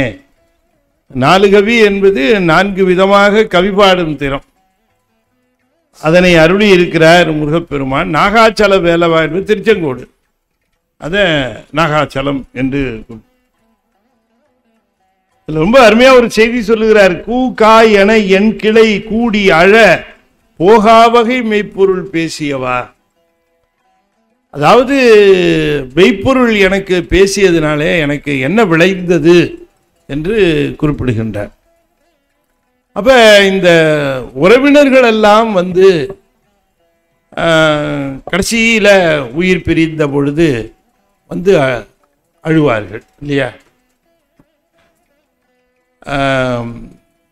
தந்த பசிதனை அறிந்து முலையமுது தந்து முதுகு தடவிய தாயார் தம்பி பணிவிடை செய் தொண்டர் பிரியமுள தங்கை மருகர் உயிரினவேசார் மைந்தர் மனைவியர் கடும்பு கடனுதவு அந்த வரிசை மொழி பகர் கேடா தலைநவர் அவிழ்ந்து தரைபுக மயங்க ஒரு மகிடமிசை ஏறி அந்தகளும் என அடர்ந்து வருகையில் அப்படிம்பாரு. ஏன்னா சீனரியோ அப்படியே பார்த்து அந்த சீனை சொல்றார். யாரெல்லாம் என்னென்னலாம் பண்ணுவாங்க. தெருவிலேருந்தே தலைவிரி கோலமா கத்திக்கிட்டே விடுவாங்க. பாவி பைய போகும்போது 1 லட்சம் கொடுக்குறேன்னா கொடுக்காமலேயே போயிட்டானே அப்படின்னு விழுந்து தரைப்புக மயங்க ஒரு மகிடம் இசை ஏறி. எருமை மேல வருவாரா அருமையா யமன், ஒரு மகிடம் இசை ஏறி. அப்ப இந்த உறவினர்கள் இதை ஒரு சுருக்கமா ஒரே வரியில சொல்லுகிறார். கூக்கா என என் கிளை கூடி அழப்போக வகை. உறவினர்கள்லாம் கூ காணு கத்திக்கிட்டு கூச்சலிட்டுக்கிட்டு போகாதபடிக்கு என்ன அழைச்சிட்டு போயிட்ட, எனக்கு மொய்ப்பொருள் பேசிட்ட அப்படிங்கிற. அப்படின்னா பாடி அழறதுக்கு பாடி விழல. அதாவது உடம்பு இல்ல, உடம்பு இருந்தால கட்டி பிடிச்சிட்டு அழறது இல்லையே, அந்த உடம்பு இல்லாதபடி செய்து விட்டார். அதனாலதான் கிளி உருவமா போனார்னு அதை சொல்லுவார்கள். கந்தர் அனுபூதி பாடுகிற பொழுது கிளியாக பாடினார்னு. ஏன் அப்படி சொல்லுகிறான்னா உடம்பு இல்லாம போயிடுச்சு. மெய்ப்பொருள் பேசினார். மெய்ப்பொருள் பேசிய உடனேயே இந்த உடம்பு இல்லாமல் போய்விட்டது. அவருக்கு உடம்பு கிடையாது. அப்ப உடம்பு இல்லாதபடி செய்ததுனால நான் இருக்கிறேன்னா இல்லையான்னு தெரியல. அழலாமா வேண்டாமா இல்லையா அப்படியே தெரியல. அதை விட ரொம்ப ஒரு அற்புதம் என்னன்னா, எனக்கு என்ன யோசனை அந்த பாட்டை பார்த்தோன்னே, அழறதுக்கு கோன்னு அழுதாங்க, ஓன்னு அழுதாங்க, ஊன்னு அழுதாங்கலாம் பார்க்கலாம். அது என்ன கூக்கா அப்படியே போட்டாரு. அது என்ன ஒரு அழறதுக்கு அது என்ன எக்ஸ்பிரஷனு அப்படின்னு எனக்கு ஒரு யோசனை. எதுலேயுமே அழறதுக்கு போட்டிருக்கிற அந்த எக்ஸ்பிரஷன்லாம் நீங்க பார்க்கலாம். அதுல கூக்கான்னு வராது. அதுல வேற வேற விதமா ஓன்னு கத்துனாங்க, ஆன அலர்னாங்க, இப்படித்தான் வருமே தவிர கூக்கான்னு வராது. அது யோசனை பண்ணி பார்த்தப்ப ஒரு விஷயம் தெரிஞ்சுது. அது என்னன்னு கேட்டா, இந்த குயில் இருக்கு பாருங்க, அதுக்கு முட்டையிட தான் தெரியும், அடகாக்க தெரியாது. குயிலுக்கு இன்னிய வரைக்கும் அது. ஆனா இன்னைக்கு நம்ம கோவை சதாசிவங்கிறவரு அதுல பெரிய ஆராய்ச்சிலாம் பண்ணிருக்கு. ஹிண்டுல கூட முன்னால் ஒரு ஆர்டிகல் வந்தது. இதை திருமூலர் அப்பவே பேசிட்டார். திருமூலர் அப்ப இது என்ன பண்ணும், இந்த குயிலுக்கு அந்த உடல் அமைப்பே கூடு கட்டுற உடல் அமைப்பு கிடையாது அவர் சொல்றது. அதால கட்ட முடியாது. பல விஷயங்கள் நமக்கு அந்த குயிலை பற்றி சொல்லுகிற பொழுது, இந்த குயில் காலையில 4:30 6 வரைக்கும் கூ கூன்னு கத்தும். அது கூ கூன்னு கத்துற அந்த குயிலே ஆண் குயில். பெண் குயில் கத்தவே கத்தாது. இப்ப கத்துறது முழுக்க ஆண் குயில். பெருமை வாங்கிட்டு போறது பெண்கள் குயில் போல பாடுகிறார் அப்படின்ட்டு. ஆனா உண்மையிலேயே பாடுறது ஆண் குயில் தான் பாடுமா. பெண் குயில் அப்படியே சைலண்டா பார்க்கும், யாரு குரல் நல்லா இருக்குன்னு பார்த்துட்டு அதோட போய் சேர்ந்துருப்பான். பாருங்க, அது செல்ஃப் அது கத்திக்கிட்டு கிடக்கும். இது பரவாயில்ல, கச்சேரியில் நல்லா பண்ணுது அப்படின்ட்டு செலக்ட் பண்ணிட்டு போகுமா. இந்த ஆண் குயிலுக்கு தான் கருப்பா இருக்கும், பெண் குயிலு புள்ளி புள்ளியா இருக்குமா. உடம்புல புள்ளி புள்ளி புள்ளியா இருக்கும். பெண் குயிலுக்கும் ஆண் குயிலுக்கும் இந்த வேறுபாடு. பெண் குயிலுக்கு மேல எல்லாம் புள்ளி புள்ளியா இருக்கும். இந்த முட்டையை கொண்டு அங்க வச்சிருந்தா இதுக்கு அடகாக்க தெரியாது இல்ல, இது அடகாக்கிறதுக்கு முட்டையை கொண்டு எப்படி வைக்கும்னா, இந்த காக்கா உட்காந்துக்கிட்டு அந்த முட்டையை பத்திரமா பார்த்துட்டு இருக்கும். ஒரு 4 முட்டை இருக்கும் அதோட முட்டை. அது அந்த கூடை நல்லா அழகாக கட்டும் காக்கா. அதுக்கு வேற எந்த அறிவு இருக்கோ இல்லையோ கூடு நல்லா கட்டும். கட்டிட்டு அதுலேயே உட்காந்துருக்குமா. அப்போ அங்கே கொண்டு போய் முட்டையை வைக்கணும். அதுக்காக என்ன பண்ணும், இந்த ஆண் காகம், இந்த ஆண் குயில் அந்த கூட்டுக்கிட்ட போய் அதை வந்து டார்ச்சர் இது பண்ணும், டென்ஷன் படுத்தும். அப்படி இந்த காக்கா என்ன பண்ணும், அது திரும்பத்துக்கு வரும். அதுக்கு குயிலை கண்டா ரொம்ப கோவம். அதனால அது திரும்ப இது பண்ணும். இது என்ன பண்ணும், குயில் சிறகு அடிச்சுட்டு வேகமாக கிட்டக்க போயிட்டு திரும்ப வரும்.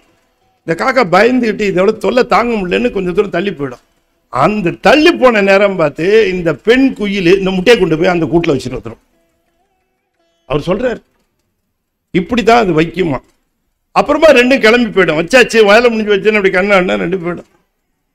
இந்த காக்கா வந்து பார்க்கும். பார்த்தா என்னடா வச்சுட்டு போனது 4 ஆச்சு, இப்போ 7 இருக்க அப்படின்னு கொஞ்சம் அறிவு வேணும்ல. அது மேத்தமெட்டிக்ஸில் வீக்கு. 7 முட்டையும் தன் முட்டைன்னு நினைக்கும். அதனால அது அடகாக்கும். அடகாத்த உடனே அது பொரிக்கும். பொரிச்சா எல்லாமே கருப்பாக தானே இருக்கும். அதனால தன்னுடைய குஞ்சுன்னு நினைச்சுக்கும். அது தன்னோட குஞ்சு அப்படின்னு நினைச்சிட்டு இருக்கோம். அது கொஞ்சம் கொஞ்சமாக தீனிலாம் கொண்டு வந்து கொடுக்கும். தூரக்க இருந்து இந்த குயில்கள் ரெண்டும் ஒழுங்காக எல்லாம் நடக்குதான்னு சூப்பர்வைஸ் பண்ணிட்டு இருக்கோம். அப்படி இது கொஞ்சம் கொஞ்சமாக கொண்டு கொடுத்துக்கிட்டே அது வளர்ந்துக்கிட்டே வரும்.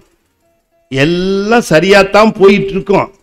ஆனால் என்ன ஆகும், ஒரு நாள் இந்த குஞ்சிலேருந்து வெளிவந்ததுக்கு ரெக்கையெல்லாம் முளைச்சி ஓரளவு வந்த உடனே அது இந்த காக்கா பார்த்துக்கிட்டே இருக்கும்போதே கான்னு கத்துறதுக்கு பதிலாக கூடு கத்திரும்.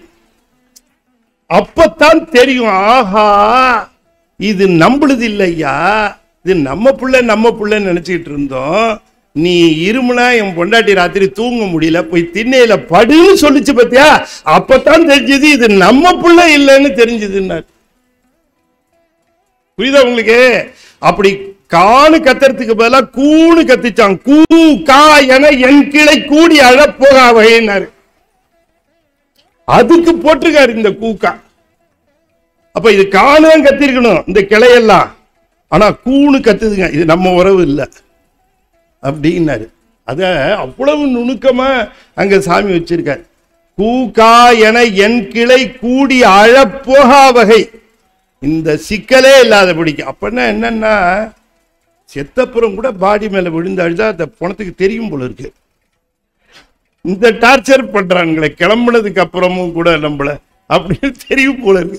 என்னவோ தெரியல சொல்றாரு, அழப்போகா வகை மெய்ப்பொருள் பேசியவா, அந்த உண்மை பொருளை எனக்கு பேசி எனக்கு உடல் இல்லாதபடிக்கு காற்றிலே கற்பூரம் கலைந்தது போல இந்த உடம்பை இந்த காற்றிலே கலைத்து, அதனாலதான் அருளாளர்கள்ல அருணகிரிநாதருக்கு கூட சமாதி கிடையாது அவங்களுக்கெல்லாம்.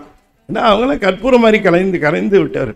அதனால அவருக்கு உடம்பு கிடையாது. இங்க கூக்கா என எண்களை கூடி அழப்போகா வகை மெய்ப்பொருள் பேசியவா அப்படின்னார். அற்புதமா நம்ம இந்த திருமலை திருப்புகழ், அது குன்றுதோற ஆடலுக்காக அவங்க ரொம்ப அற்புதமாக பாடினார்கள். அந்த பாட்டு ஒரு பதும் இரு பதும் 60 உடனரும் உணர்வுற 2 பதம். நமக்கு மொத்தம் 36 தத்துவம் 60 தாத்வீகம். 36 தத்துவம் 60 தாத்வீகம். 60 தாத்வீகங்கிறது 5 பூதங்களினுடைய விளைவுகள். உதாரணமா ஒரு காத்து தான் நம்ம சுவாசிப்போம், ஆனா அந்த ஒரு காத்து 10ஆ போகும்.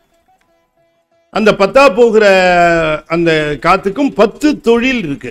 10 தொழில் உடைய காற்று அது. பிராணன், வியானன், கூர்மரன், தேவதத்தன் அப்படின்னு பல்வேறு இருக்கு.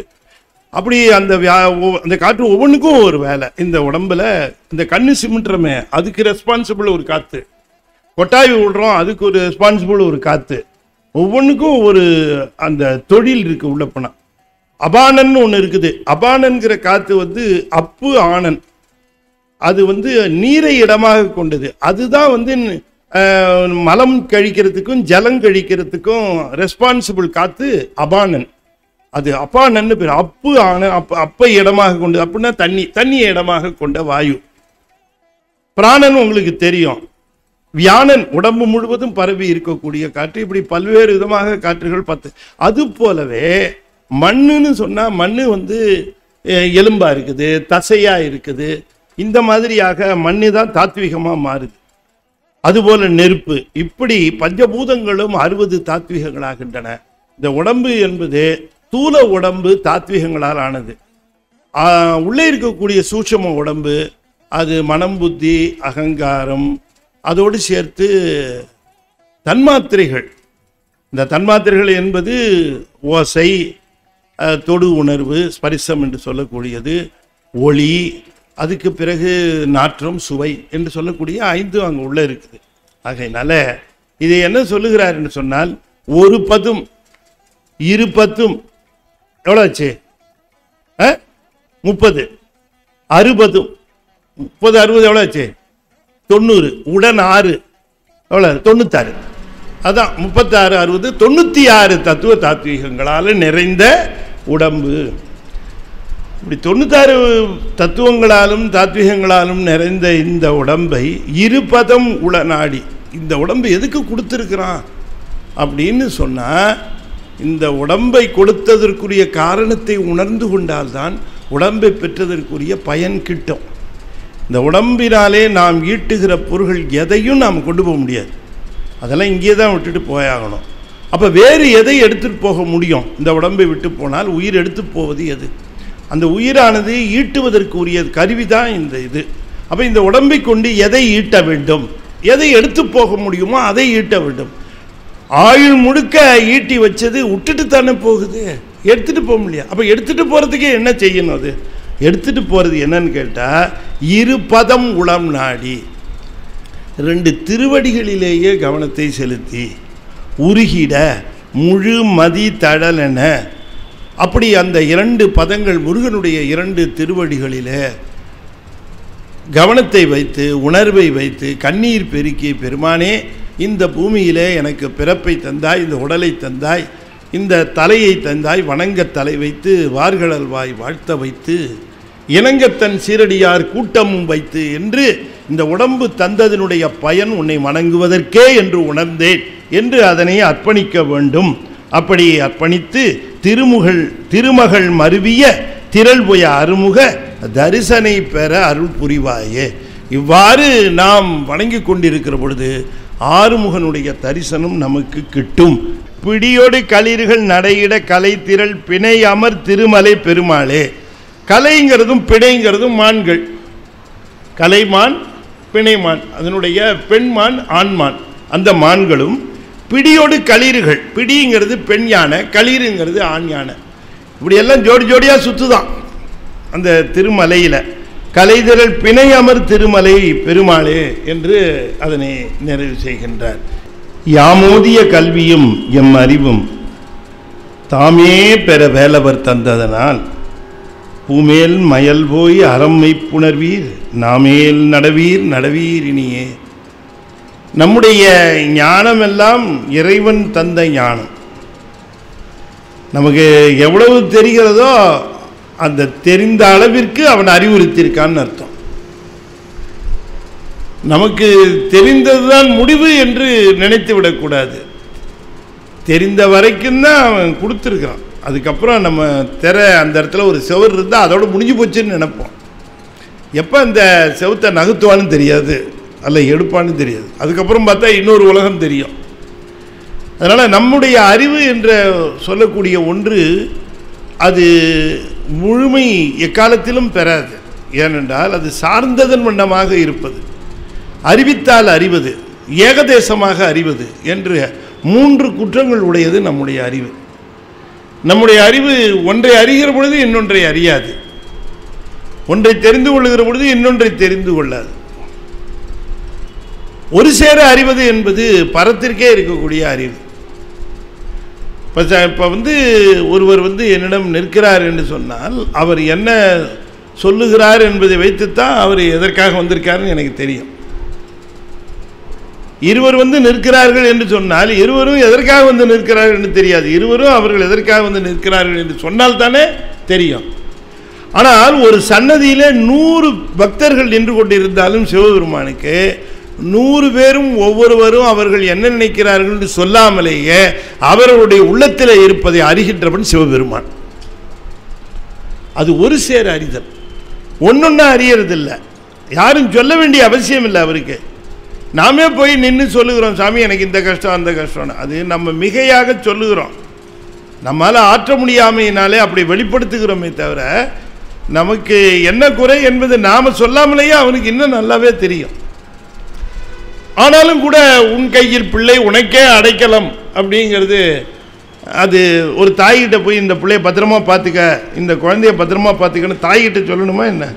வேண்டியதில்லை. அவள் குழந்தைய அவள் பார்த்துக்கணுங்கிறது அவளுக்கு தெரிந்த ஒன்று. நம்ம விட அவளுக்கு அந்த குழந்தை மேலே அன்பு அக்கறை அந்த காலத்தில் இருக்கும். சரி சரி, இந்த காலத்திலையும் இருக்கும் அப்படி வச்சுங்களேன். ஆகையினால அப்ப ஒரு அந்த யாமோதிய கல்வியும் எம்மறிவும் தாமே பெற வேலை படுத்தாது. எனக்கு இவ்வளவுதான் ஞானம் இருக்கிறது, ஒரு விஷயம் புரியலன்னு சொன்னா இன்னும் அவர் புரிய வைக்கல. ஏனென்று சொன்னால் என்னுடைய அறிவு அறிவித்தால் தான் அறியும். ஆனால் அவருடையது அப்படி அல்ல. நின்று கொண்டிருக்கிறவர்கள் அத்தனை பேருடைய எண்ணங்களையும் ஒரு சேர அறிவார். சொன்னாதான் தெரியுங்கிறது இல்லை. அது மட்டும் இல்லை, இப்போ கபாலீஸ்வரர் கோயில் 6:30 மணிக்கு சாயரட்ச பூஜை நடக்குது. அதே நேரத்தில் திருநெல்வேலியில் நெல்லையப்பருக்கு சாயரட்ச பூஜை நடக்குது. உடனே நெல்லையப்பர் இருப்பா, இன்னும் கபாலீஸ்வரர் கோயிலே முடிக்கலை, அது முடிச்சுட்டு தான் நான் இங்கே வர முடியும் அப்படின்னு நான் சொல்லுவார். இங்கே 6 மணிக்கு பூஜை நடக்கும்போது அது ஏற்றுக்கொள்கிற அவரே தான் திருச்சியில் தாய்மானவருடைய பூசையும் ஏற்றுக்குவார், திருநெல்வேலியில் நெல்லையப்பர் பூசையும் ஏற்றுக்கொள்வார்.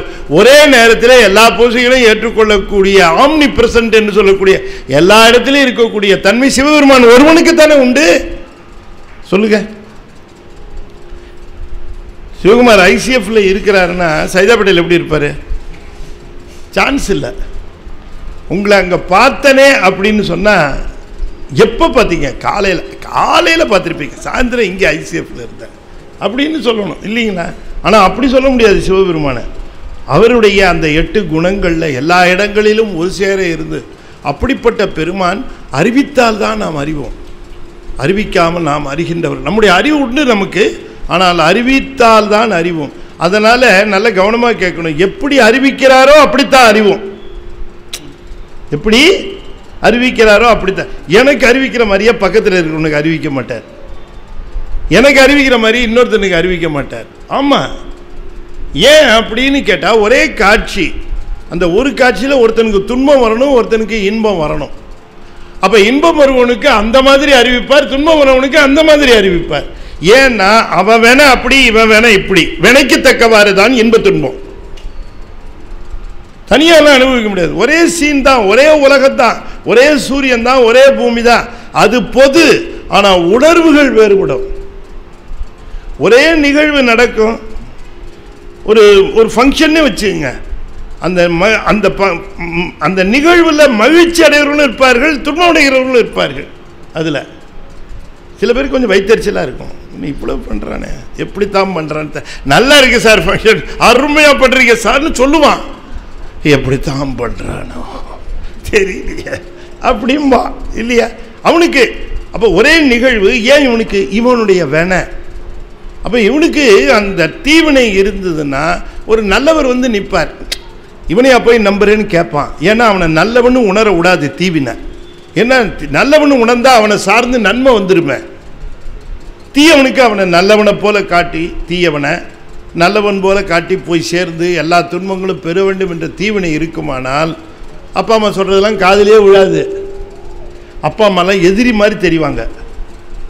ஏன்?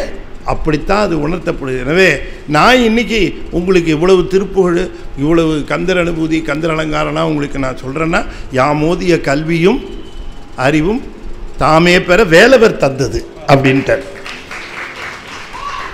இது நான் தந்தேன்னு நினைக்காதீங்க, அவர் தந்தது. அதனால் அதை உங்களுக்கு தந்துட்டேன். அப்போ இதை தந்தது எதுக்காகன்னு கேட்டால் நான் பயன்படுத்திக்கிறதுக்கு இல்லை, உங்கள் பயன்பாட்டுக்காக என்னை விட்டு கொடுக்க சொல்லியிருக்கார். இதை பாடி நீங்கள் பயன்பெறுங்கள் என்று சொல்லுகிறார். சீலமுள தாயர் தந்தை மாதுமனை யான மைந்தர் சேரு பொருள் ஆசை நெஞ்சு தடுமாறி தீமையுறு மாயை கொண்டு வாழ்வு சதமாம் என்று தேடினது போக என்று தெருவூடே வாழ வயதான கொங்கை மேரு நுதலான திங்கள் மாதர் மயலோடு சிந்தை வெளியாமல் வாழும் மயில் மீது வந்து தாளினைகள் தாழும் என்றன் மாய வினை தீர அன்பு புரிவாயே. நமக்கு முதல்ல ஆரம்பிக்க வேண்டியது என்ன? இறைவனுடைய திருவருளை பெற்று நம்முடைய துன்பங்கள் நீங்க வேண்டும் என்று சொன்னார். ஃபஸ்ட்டு ஒன்று பிரேக் ஆகணும். அது ஒன்று தான் முதல்ல பிரேக்கிங் பாயிண்ட்டு. அது தொடக்க நிலை. அந்த நிலை தொடங்கிட்டா போதும், நம்முடைய துன்பங்களுக்கெல்லாம் ஒரு முடிவு வந்துருச்சுன்னு தெரியும். அந்த தொடக்க நிலை என்ன என்று கேட்டால், நம்முடைய இந்த உடம்பு வாழ்வு நிலையானது அல்ல என்று தெரிந்து கொள்வதல்ல, உணர்ந்து கொள்வது. அது மட்டும் உணர்வுக்கு வந்துருச்சுன்னா இது நிலை அல்ல. அதுக்குத்தான் மாயையிலிருந்து உணர்வு விடுபடுதல். அதுதான் முதல்ல. மாயை அப்படின்னு நிலை இல்லாதனவற்றை நிலை என்று உணரும் புல்லறிவாண்மைகள். எதெல்லாம் நிலை இல்லையோ அதெல்லாம் நிலைன்னு நினைக்கிறது தான் அறிவற்ற தன்மை என்று வள்ளுவர் சொல்லுகிறார். ஆகையினாலே நாம் இந்த நிலையற்ற தன்மையை அதைத்தான் உணர்த்தினார் பாருங்க பட்டினத்தாருங்க. காதற்ற ஊசியும் வாராதுகான் கடைவழிக்கேன்னு அந்த நிலையற்றது. ஏன்னா அந்த எட்ஜில் இருந்தார். அந்த மாயை விலகிச்சு, அவ்வளோதான், முடிஞ்சு போச்சு. கண்மை விலகிற வரைக்கும் அவர் அங்கே இருந்தார். இந்த மாயை விலகிறது தாங்க முதல்ல. மாயை கண்மம் என்று சொல்லக்கூடியதை தொடர்ந்து ஆணவம் 3 மலை இருக்குது. அதில் மாயை முதல்ல அதை கொஞ்சம் அசைச்சு அப்படி கொஞ்சம் இடம் விட்டுட்டா போதும். கட்டையை போட்டு ஆணியை அடித்து கொஞ்சம் விலகிச்சுன்னா நெகிழ்ந்துச்சுன்னா போதும், புலந்தெல்லாம். அது நெகிழல மாட்டேங்குது, கொஞ்சம் கூட நெகிழ மாட்டேங்குது. அது எவ்வளோ அடித்தாலும் சரி அடி. அப்புறம் ராத்திரிக்கு என்ன சாப்பாடு? காலையில் போய் அவனை எப்படியாவது பேசி கீசி ஒரு படத்தை வாங்கிட்டு வந்துடணும்.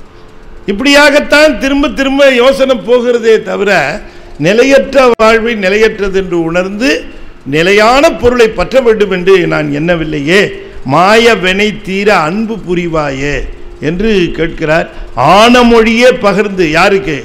ஈசர் தந்தைக்கு கலிகூற ஆனமொழியே பகிர்ந்து சோலைமலை மேவு கந்த ஆதி முதலாக வந்த பெருமாளே.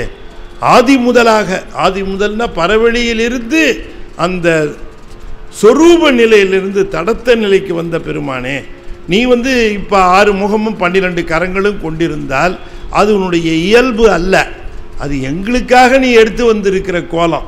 உன்னுடைய இயல்பான நிலை என்னன்னு கேட்டால் அது பரவெளி, சூட்சம நிலை. அந்த பரவெளி என்று சொல்லக்கூடிய அந்த நிலை தான் இயல்பு. சூட்சம பொருள்களுக்கெல்லாமே வெளிதான் நிலை. ஆகையினாலே அப்படிப்பட்ட பரவெளியாக இருக்கக்கூடிய அந்த நிலையிலிருந்து நீ எங்களுக்காக இந்த வடிவம் எடுத்து நாங்கள் பார்க்க வேண்டுமே என்பதற்காக இந்த திருக்கோலத்தை ஏற்றி இருக்கிறாய்.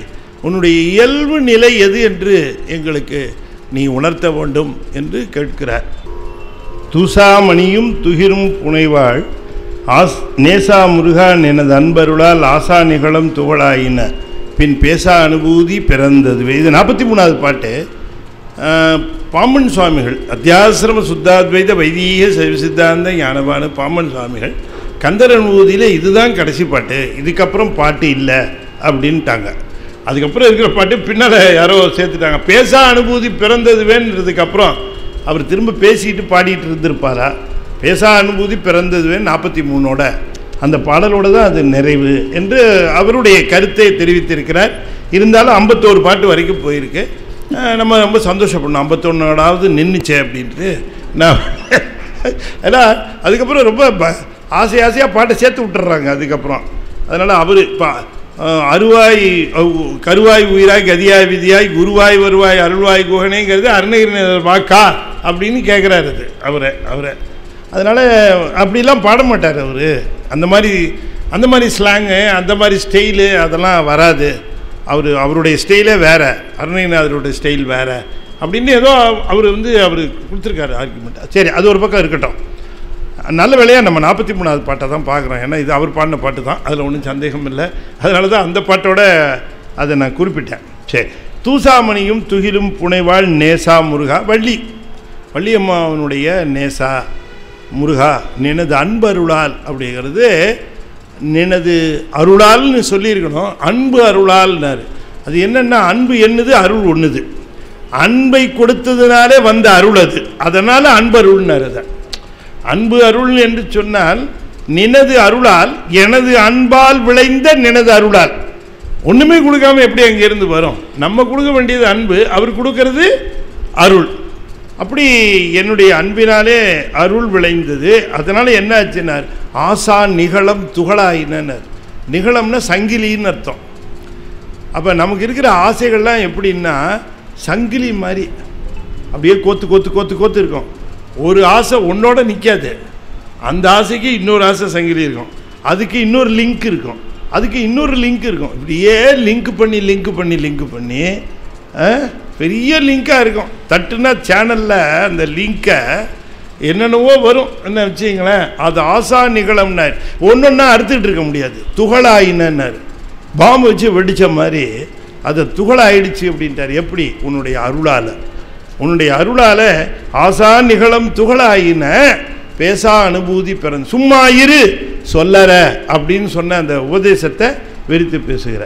கந்தர் அந்தாதின்னு ஒரு பகுதி செஞ்சிருக்காரு. என்ன அற்புதம்! யமக அந்தாதி அது. இன்னும் சொல்ல போனால் ஒரே சொற்றோட திரும்ப திரும்ப வரும், ஆனால் வேறு வேறு பொருள் அது எடுத்துக்கணும். இப்போ முதல்ல ஒரே சொல்ல இருக்கக்கூடிய அந்த பாட்டை வேகமாக சொல்கிறேன், மெதுவாக சொன்னாலே புரியாது. அது வேறு வேகமாக வேறு சொல்கிறீங்களா? சரி, மெதுவாகவே சொல்கிறேன். அது நீங்கள் அதுக்கப்புறம் அதை பிரித்து பொருள் சொல்லணும். சிறுமி குமர நிகழ்வீர் பகிர சிதை உயிர்த்து சிறுமி குமர சரணமென்னீர் உய்வீர் செந்தினை மேல் சிறுமி குமர புரைத்து நின்றோன் சிறை வேட்டுவன் சிறுமி குமர அணிமுடியான் மகன் சீரடிக்கே அப்படிங்கிறது தான் பாட்டு. ஒவ்வொரு பாட்டினுடைய முதல் வரியிலையும் சிறுமி குமர சிறுமி குமர சிறுமி குமர சிறுமி குமரன்னே வருது இல்லையா? அப்போ இந்த சிறுமி குமர சிறுமி குமரன் வருவது ஒரே பொருளில் வருவதாக அதை சொல்லாமல் அதனை பிரித்து உள்ளபடி பிரித்து பார்க்கிற பொழுது வேறு வேறு பொருள்கள் வருவது தெரியும். வேறு வேறு பொருள் வருவது மட்டுமல்ல, அந்த பாடலில் ஒரு தொடர் பொருள் இருக்கணும் இல்லையா? சும்மா முதல் ஒரு வரி ரெண்டாவது ஒரு வரி ஒரு பொருள் அப்படி இருக்கக்கூடாது, தொடர்ச்சி இருக்கணும். இப்போ சிறுமி குமர நிகழ்வீர் பகிர அப்படிங்கிறது என்ன அர்த்தம்னா, சிறு உமிக்கு மரம் நிகழ்வீர் பகிர. ஒரு சின்ன உமிய கூட மற்றவனுக்கு கொடுக்கலான்னு நினைச்சா மரம் மாதிரி நின்றுக்கிட்டே இருப்ப, ஈவதற்கு உனக்கு மனசு வராது. சிறு உமிக்கு மரம் நிகழ்வீர், சிறு உமிக்கு மரம் நிகழ்வீர். எதுக்கு? பகிர, கொடுக்கறதுக்கு. வாங்கிறதுக்குன்னா வாய் நிறையா போய் வாங்க கொடு கொடு கொடுன்னு கேட்டுருவோம், கொடுக்கணும்னு ஒன்று. அப்புறம் எங்கே கை போச்சு, பின்னாடி போயிடும். அது மாதிரி ஈவதற்கு மனசு இல்லாதவனாக இருக்கிறேன். சிறு உமி, அதுக்கு அதை வச்சு என்ன பண்ணுற முடியுது? அந்த உமி அதுதான் சொன்னார், அரிசில் பிளவள வேணும் பகிர் மீன்கள், நொய்யிற் பிளவள வேணும் பகிர் மீன்கள். அரிசியில் பிளவுன்னு கூட சொல்லலை அவர். அரிசியில் பிளவுபட்டு இருக்கிறதுக்கு பேர் தான் நொய்யின்னு பேர். நொய் அரிசின்னு வாங்க, பிளவுபட்டுருக்கும். நொய்யை கூட தரவேணாம், அதில் பிளவுபட்டு யூஸ் பண்ண முடியாமல் குழஞ்சி போய்டும். அதை கூட என்னாரு, நொய்யிற் பிளவள வேணும் பகிர் மீன்கள் நுங்கட்கு இங்கன் வெய்யிற்கு ஒதுங்க உதவா உடம்பின் வெறுநெல்லல் போல் கையில் பொருளும் உதவாது காணும் கடை வழிக்கேனாரு கந்தரலங்கார பாட்டில். அப்ப சிறு உமிக்கு மரம் நிகழ்வீர் பகிர. சரி, சிதை உயிர் சிறுமி குமரன் அடுத்தது வருதுல்ல, அதை எப்படி பிரிக்கணும்னா, சிதை உயிர் துச்சில் துமி குமர சரணமின் நீர் அப்படின்னா, சிதைய, சிதையன்னா அடிபடுகின்ற அழிந்து போகின்ற உயிர், இந்த உயிர் இருக்கக்கூடிய துச்சில் குடில் வீடு, இந்த உயிர் குடியிருக்கக்கூடிய இந்த வீடில் நீ இருக்கும்போது ஒரு தும்மல் வந்ததுன்னா முருகா சரணம்னு ஏன் சொல்ல மாட்டேங்கிறன்னு கேட்குறார். தும்மல் வந்தால் என்னென்னு பண்ணணுமா? ஹச் அப்படின்னு தும்னா குமரா சரணம் அப்படின்னு சொல்லணுமா. சிறு சிதை உயிர் துச்சில் துமிக்கு, துமின்னா தும்மலுக்கு, குமர சரணம் எண்ணீர், குமரா சரணம் அப்படின்னா தும்மல் வந்தா முருகன் பேரை சொல்லு அப்படின்னு சொல்கிறார். தும்மல் வருகிற பொழுது முருகன் பேரை சொல்லு. சரி, அது ஒரு நல்ல அட்வைஸ் கொடுக்குற. செந்தினை மேல் சிறுமிக்கு மரபு உரைத்து, திணைப்புடத்தில் இருந்த பொழுது இவர் சென்று அந்த உண்மையான உபதேசத்தை செய்தருளினார். சிறுமி குமர உரைத்துங்கிறது சிறுமிக்கு மரபு உரைத்து அப்படின்னு அது மூணாவது பொருள் வருகிறது. சிறுமிக்கு மரபு உரைத்து நின்றோன் சிலை வேட்டுவன். சிலை வேட்டுவன் கையில் எப்பொழுதுமே வெள்ளை வைத்து கொண்டிருக்கக்கூடிய கண்ணப்பர் இருக்கிறாரே, அவர் எச்சில், அவருடைய எச்சிலுக்கு அவர் சுவைச்சு வச்ச அந்த எச்சிலுக்கு தூ அதை உண்ண வேண்டும் என்கிற ஆவலிலே மிக்கும் ஆர்வ மிகுதியாக உடைய அரவு அணி சடையான், அதாவது பாம்பை அணிந்து கொண்டிருக்கக்கூடிய சிவபெருமான் இருக்கிறானே, அவனுடைய பிரியமான மகனாக இருக்கக்கூடிய அந்த திருவடிக்கே அன்பு வை நெஞ்சமே என்று இந்த பாட்டில் சொல்லியிருக்கிறார். அப்போ வெறும் சிறுமி குமர வரத பிரித்து பொருள் காணுகிற பொழுது சிறு துமிக்கு, எச்சில் துமிக்கு, இப்படி வேறு வேறு பொருள்களை அதனை கொண்டு தெரிஞ்சு யமக அந்தாதின்னு பேர். அப்படி ஒரு பாடல்கள் செய்திருக்கிறார், 100 பாட்டுக்கு மேலே செய்திருக்கிறார். இப்போ நம்ம ஈன மிகுத்துள பிறவி என்று சொல்லக்கூடிய 6 திருப்பதிக்காக அந்த திருப்புகளில் ஈன மிகுத்துள பிறவி அணுகாதே யானும் உனக்கு அடிமை என வகையாக. எப்படி இருந்தாலும் நமக்கு ஒரே ஒரு வேண்டுகோளை, சாமிகிட்ட எத்தனையோ வேண்டுகோள் வைக்கிறோம், வைங்க, வைக்க உரிமை இருக்குது. நம்ம கேட்காம யார் கேட்க போகிறா அவர்கிட்ட? நம்ம அவர்கிட்ட கேட்காம எங்கே கேட்க போகிறோம்? எத்தனை தடவை கேட்டாலும் எவ்வளோ கேட்டாலும் அவர் கோச்சிக்க போகிறது இல்லைங்களா? இப்போ சில பேர் இந்த கேட்குற பிச்சைக்காரர்களுக்கு கொடுக்கறதுக்குன்னே 1 ரூபா நாணயமாக மாற்றி வச்சுருப்பாங்க. அப்படி உட்கார்ந்துருக்கும்போது ஒரு பெரியவர் 1 ரூபா நாணயமாக மாற்றி ஒரு 50 1 ரூபா நாணயம் பையில் வச்சுருப்பார். ஸ்டேஷனில் உட்காந்தோன்னே பிச்சைக்காரங்க வந்துகிட்டே இருப்பான். வரவனுக்கெல்லாம் 1 ரூபா போடுவார், வரவனுக்கெல்லாம் 1 ரூபா காயின்னு போடுவார். அம்மா தாயே 1 ரூபா, அம்மா தாயே 1 ரூபா, சாமி கண்ணு தெரியல சாமி 1 ரூபா போடுவார், சாமி கால் நொண்டி சாமி 1 ரூபா போடுவார். எல்லாத்துக்கும் வரவனுக்கெல்லாம் 1 ரூபா போடுவார். ஆனால் வாங்கினவனே திரும்ப வரான், போடுவார என்ன ஒன்றும் சொல்ல மாட்டேங்கிறீங்க? இப்போதான் வாங்கிட்டு போனான் 1 ரூபா, திரும்ப வந்திருக்கான் வாங்குறான், கொடுப்பாரா? கொடுப்பாரு. என்னங்க தரமாட்டார் இல்லையா? தடவை போய் முருகன்ட்ட நின்னோம், முருகா நல்லா படித்து பாஸ் பண்ணணும், பாஸ் பண்ணியாச்சு. திரும்ப அடுத்தவர் போயிடும், முருகா பாஸ் பண்ணியாச்சு, வேலை கிடைக்கணும், நேர் கிடைச்சாச்சு. திரும்பவும் போய்க்கிறோம், முருகா நல்ல வசதியுள்ள மாமனாராக கிடைக்கணும், நல்ல பொண்ணாக கிடைக்கணும். எவன் போயிடுச்சு வசதியுள்ள மாமனாராக? ஏன்டா இத்தனை தடவை கொடுத்தனே, ஏன்டா வந்து நிற்கிற நீ அப்படின்னு கேட்பாரா முருகன்? எத்தனை தடவை வந்தாலும் அவன் எங்கே போவான், என்கிட்ட தானே வரணும் என்று நினைத்து வருகிறவர்களுக்கு வந்ததெல்லாம் கொடுப்பான் கருணை வெள்ளர் இல்லையா? அதுதான் ஈன மிகுத்துள பிறவி அணுகாதே யானும் உனக்கு அடிமையன வகையாக ஞான அருள் தனை அருளி வினை தீர நாணம் அகற்றிய கருணை. அது என்ன கருணையா? நாணம் அகற்றிய கருணை. இந்த கருணை இவனுக்கு போய் கருணை புரிய வேண்டுமான்னு வெக்கப்படுறது. அப்படி வெக்கப்படாமல் எனக்கு கொடுசாமி, நான் உன்கிட்ட தான் வருவேன் திரும்ப திரும்ப, நீ எனக்கு தர வேண்டும். அப்போ முருகனிடம் நம்ம எல்லா வேணாலும் கேட்கலாம், கொடுப்பான்.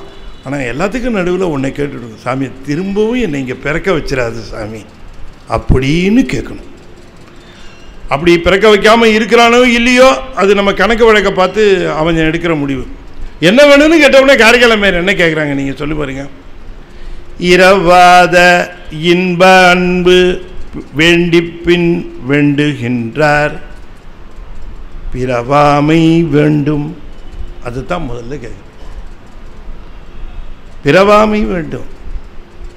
மீண்டும் பிறப்புண்டேல் உனை என்றும் மறவாமை வேண்டும். இந்த ரெண்டும் கேட்குறாங்க.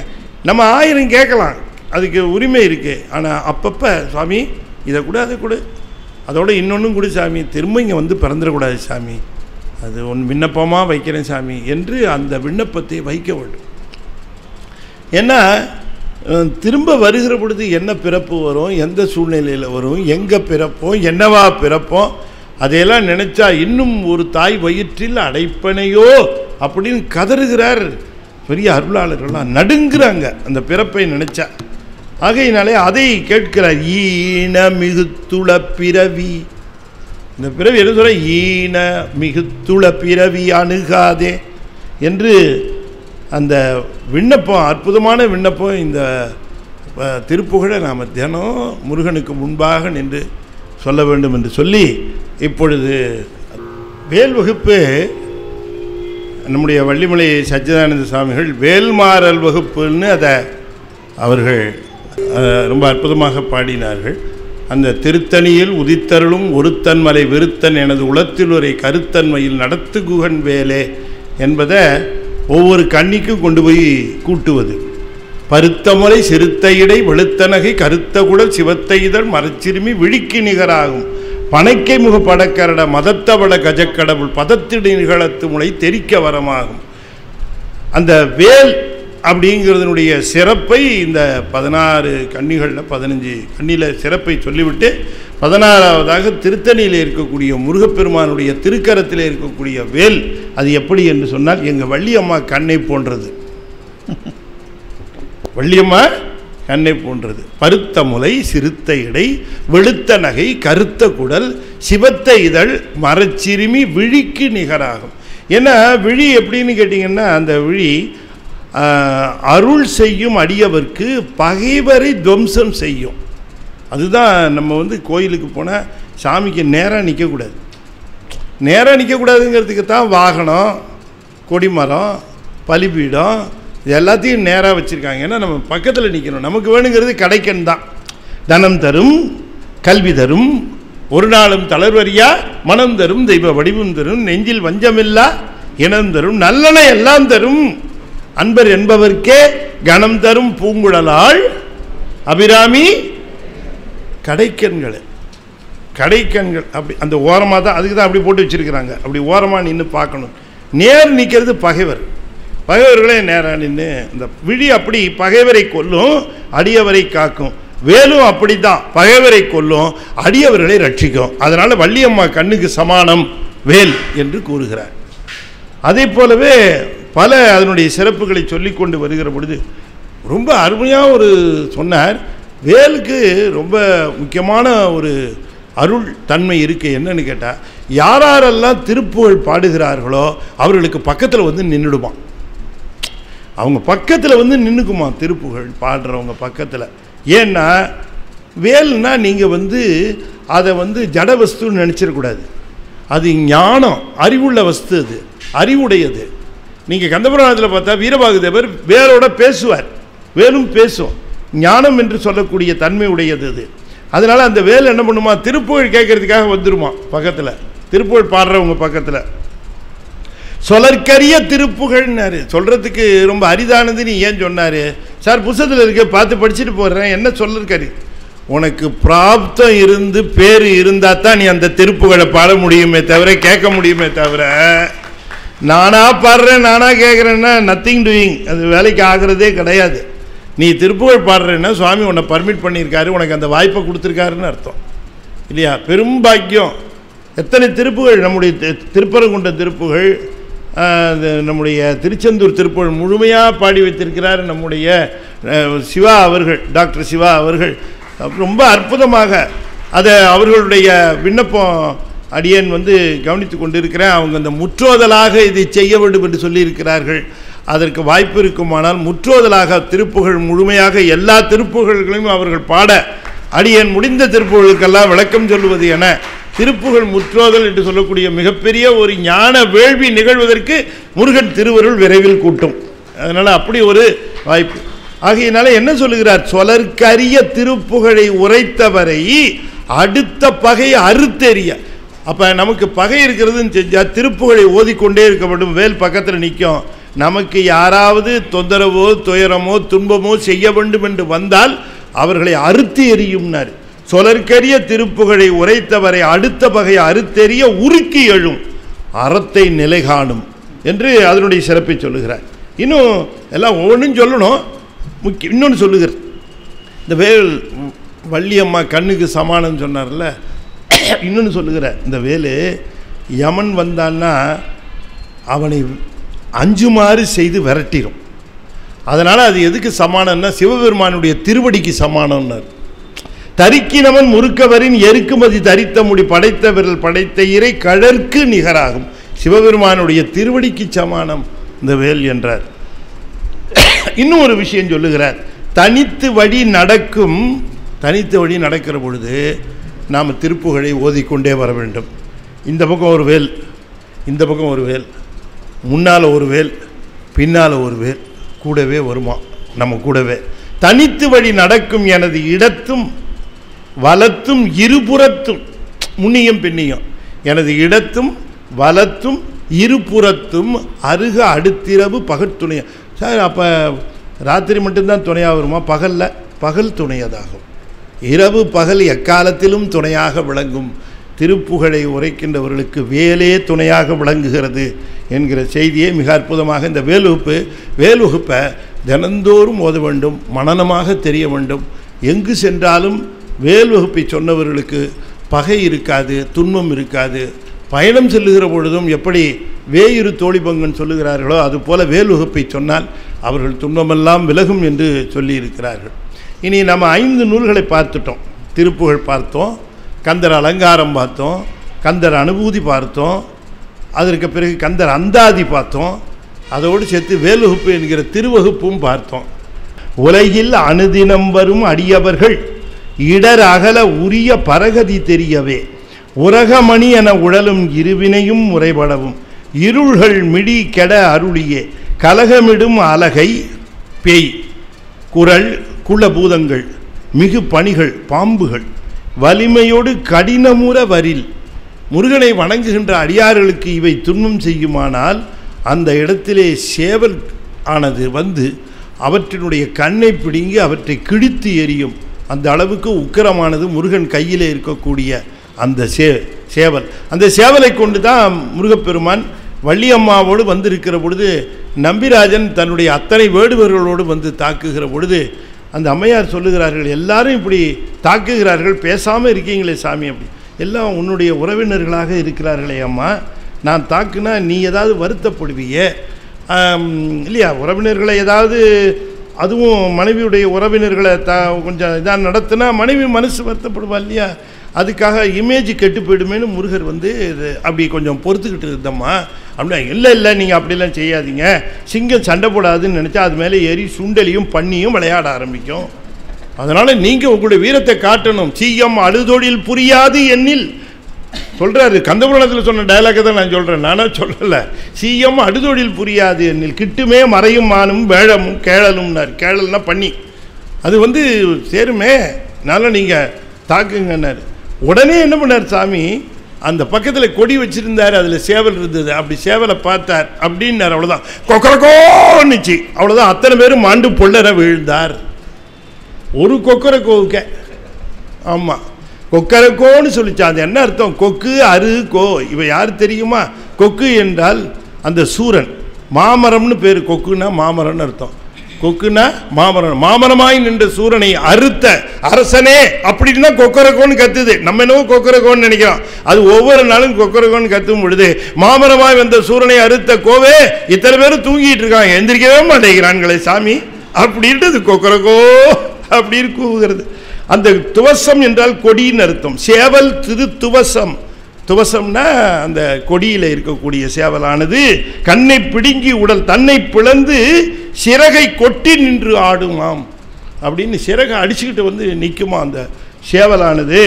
ஆகையினாலே அந்த சேவலனுடைய பராக்கிரமம் அடியார்களை காப்பது என்று சொல்லி இந்த அளவில் நாம் அருணகிரிநாதர் அருளி செய்த நூல்களில் இருந்து ஒரு பொருள் முழுவதையும் நாம் கண்டோம்னு சொல்லி நான் சொல்ல முடியாது.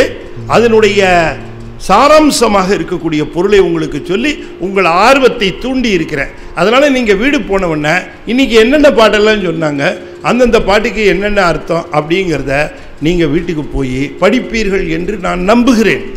என்ன அதனால் என்ன சார் வந்தால் ஹோம்ஒர்க் வேறு கொடுக்குறீங்க நீங்கள் அப்படின்னு நீங்கள் நினைக்கக்கூடாது. இதெல்லாம் இன்றைக்கி பாடின பாட்டு அத்தனையும் நீங்கள் கேட்பதற்கு எத்தனையோ புண்ணியம் செய்திருக்கிறீர்கள். இந்த திருப்புகழாகட்டும், கந்தர் அனுபூதி ஆகட்டும், கந்தர் அந்தாதி ஆகட்டும், சேவல் விருத்தமாக இருக்கட்டும், அல்லது வேல் வகுப்பாக இருக்கட்டும், அத்தனையும் மந்திரங்களை கேட்டு இன்று நீங்கள் மிகப்பெரிய ஒரு பாதுகாப்பை, முருகனுடைய கருணையை நாம் பெற்றிருக்கிறோம் என்பதுதான் சர்வ நிச்சயமான உண்மை என்று சொல்லி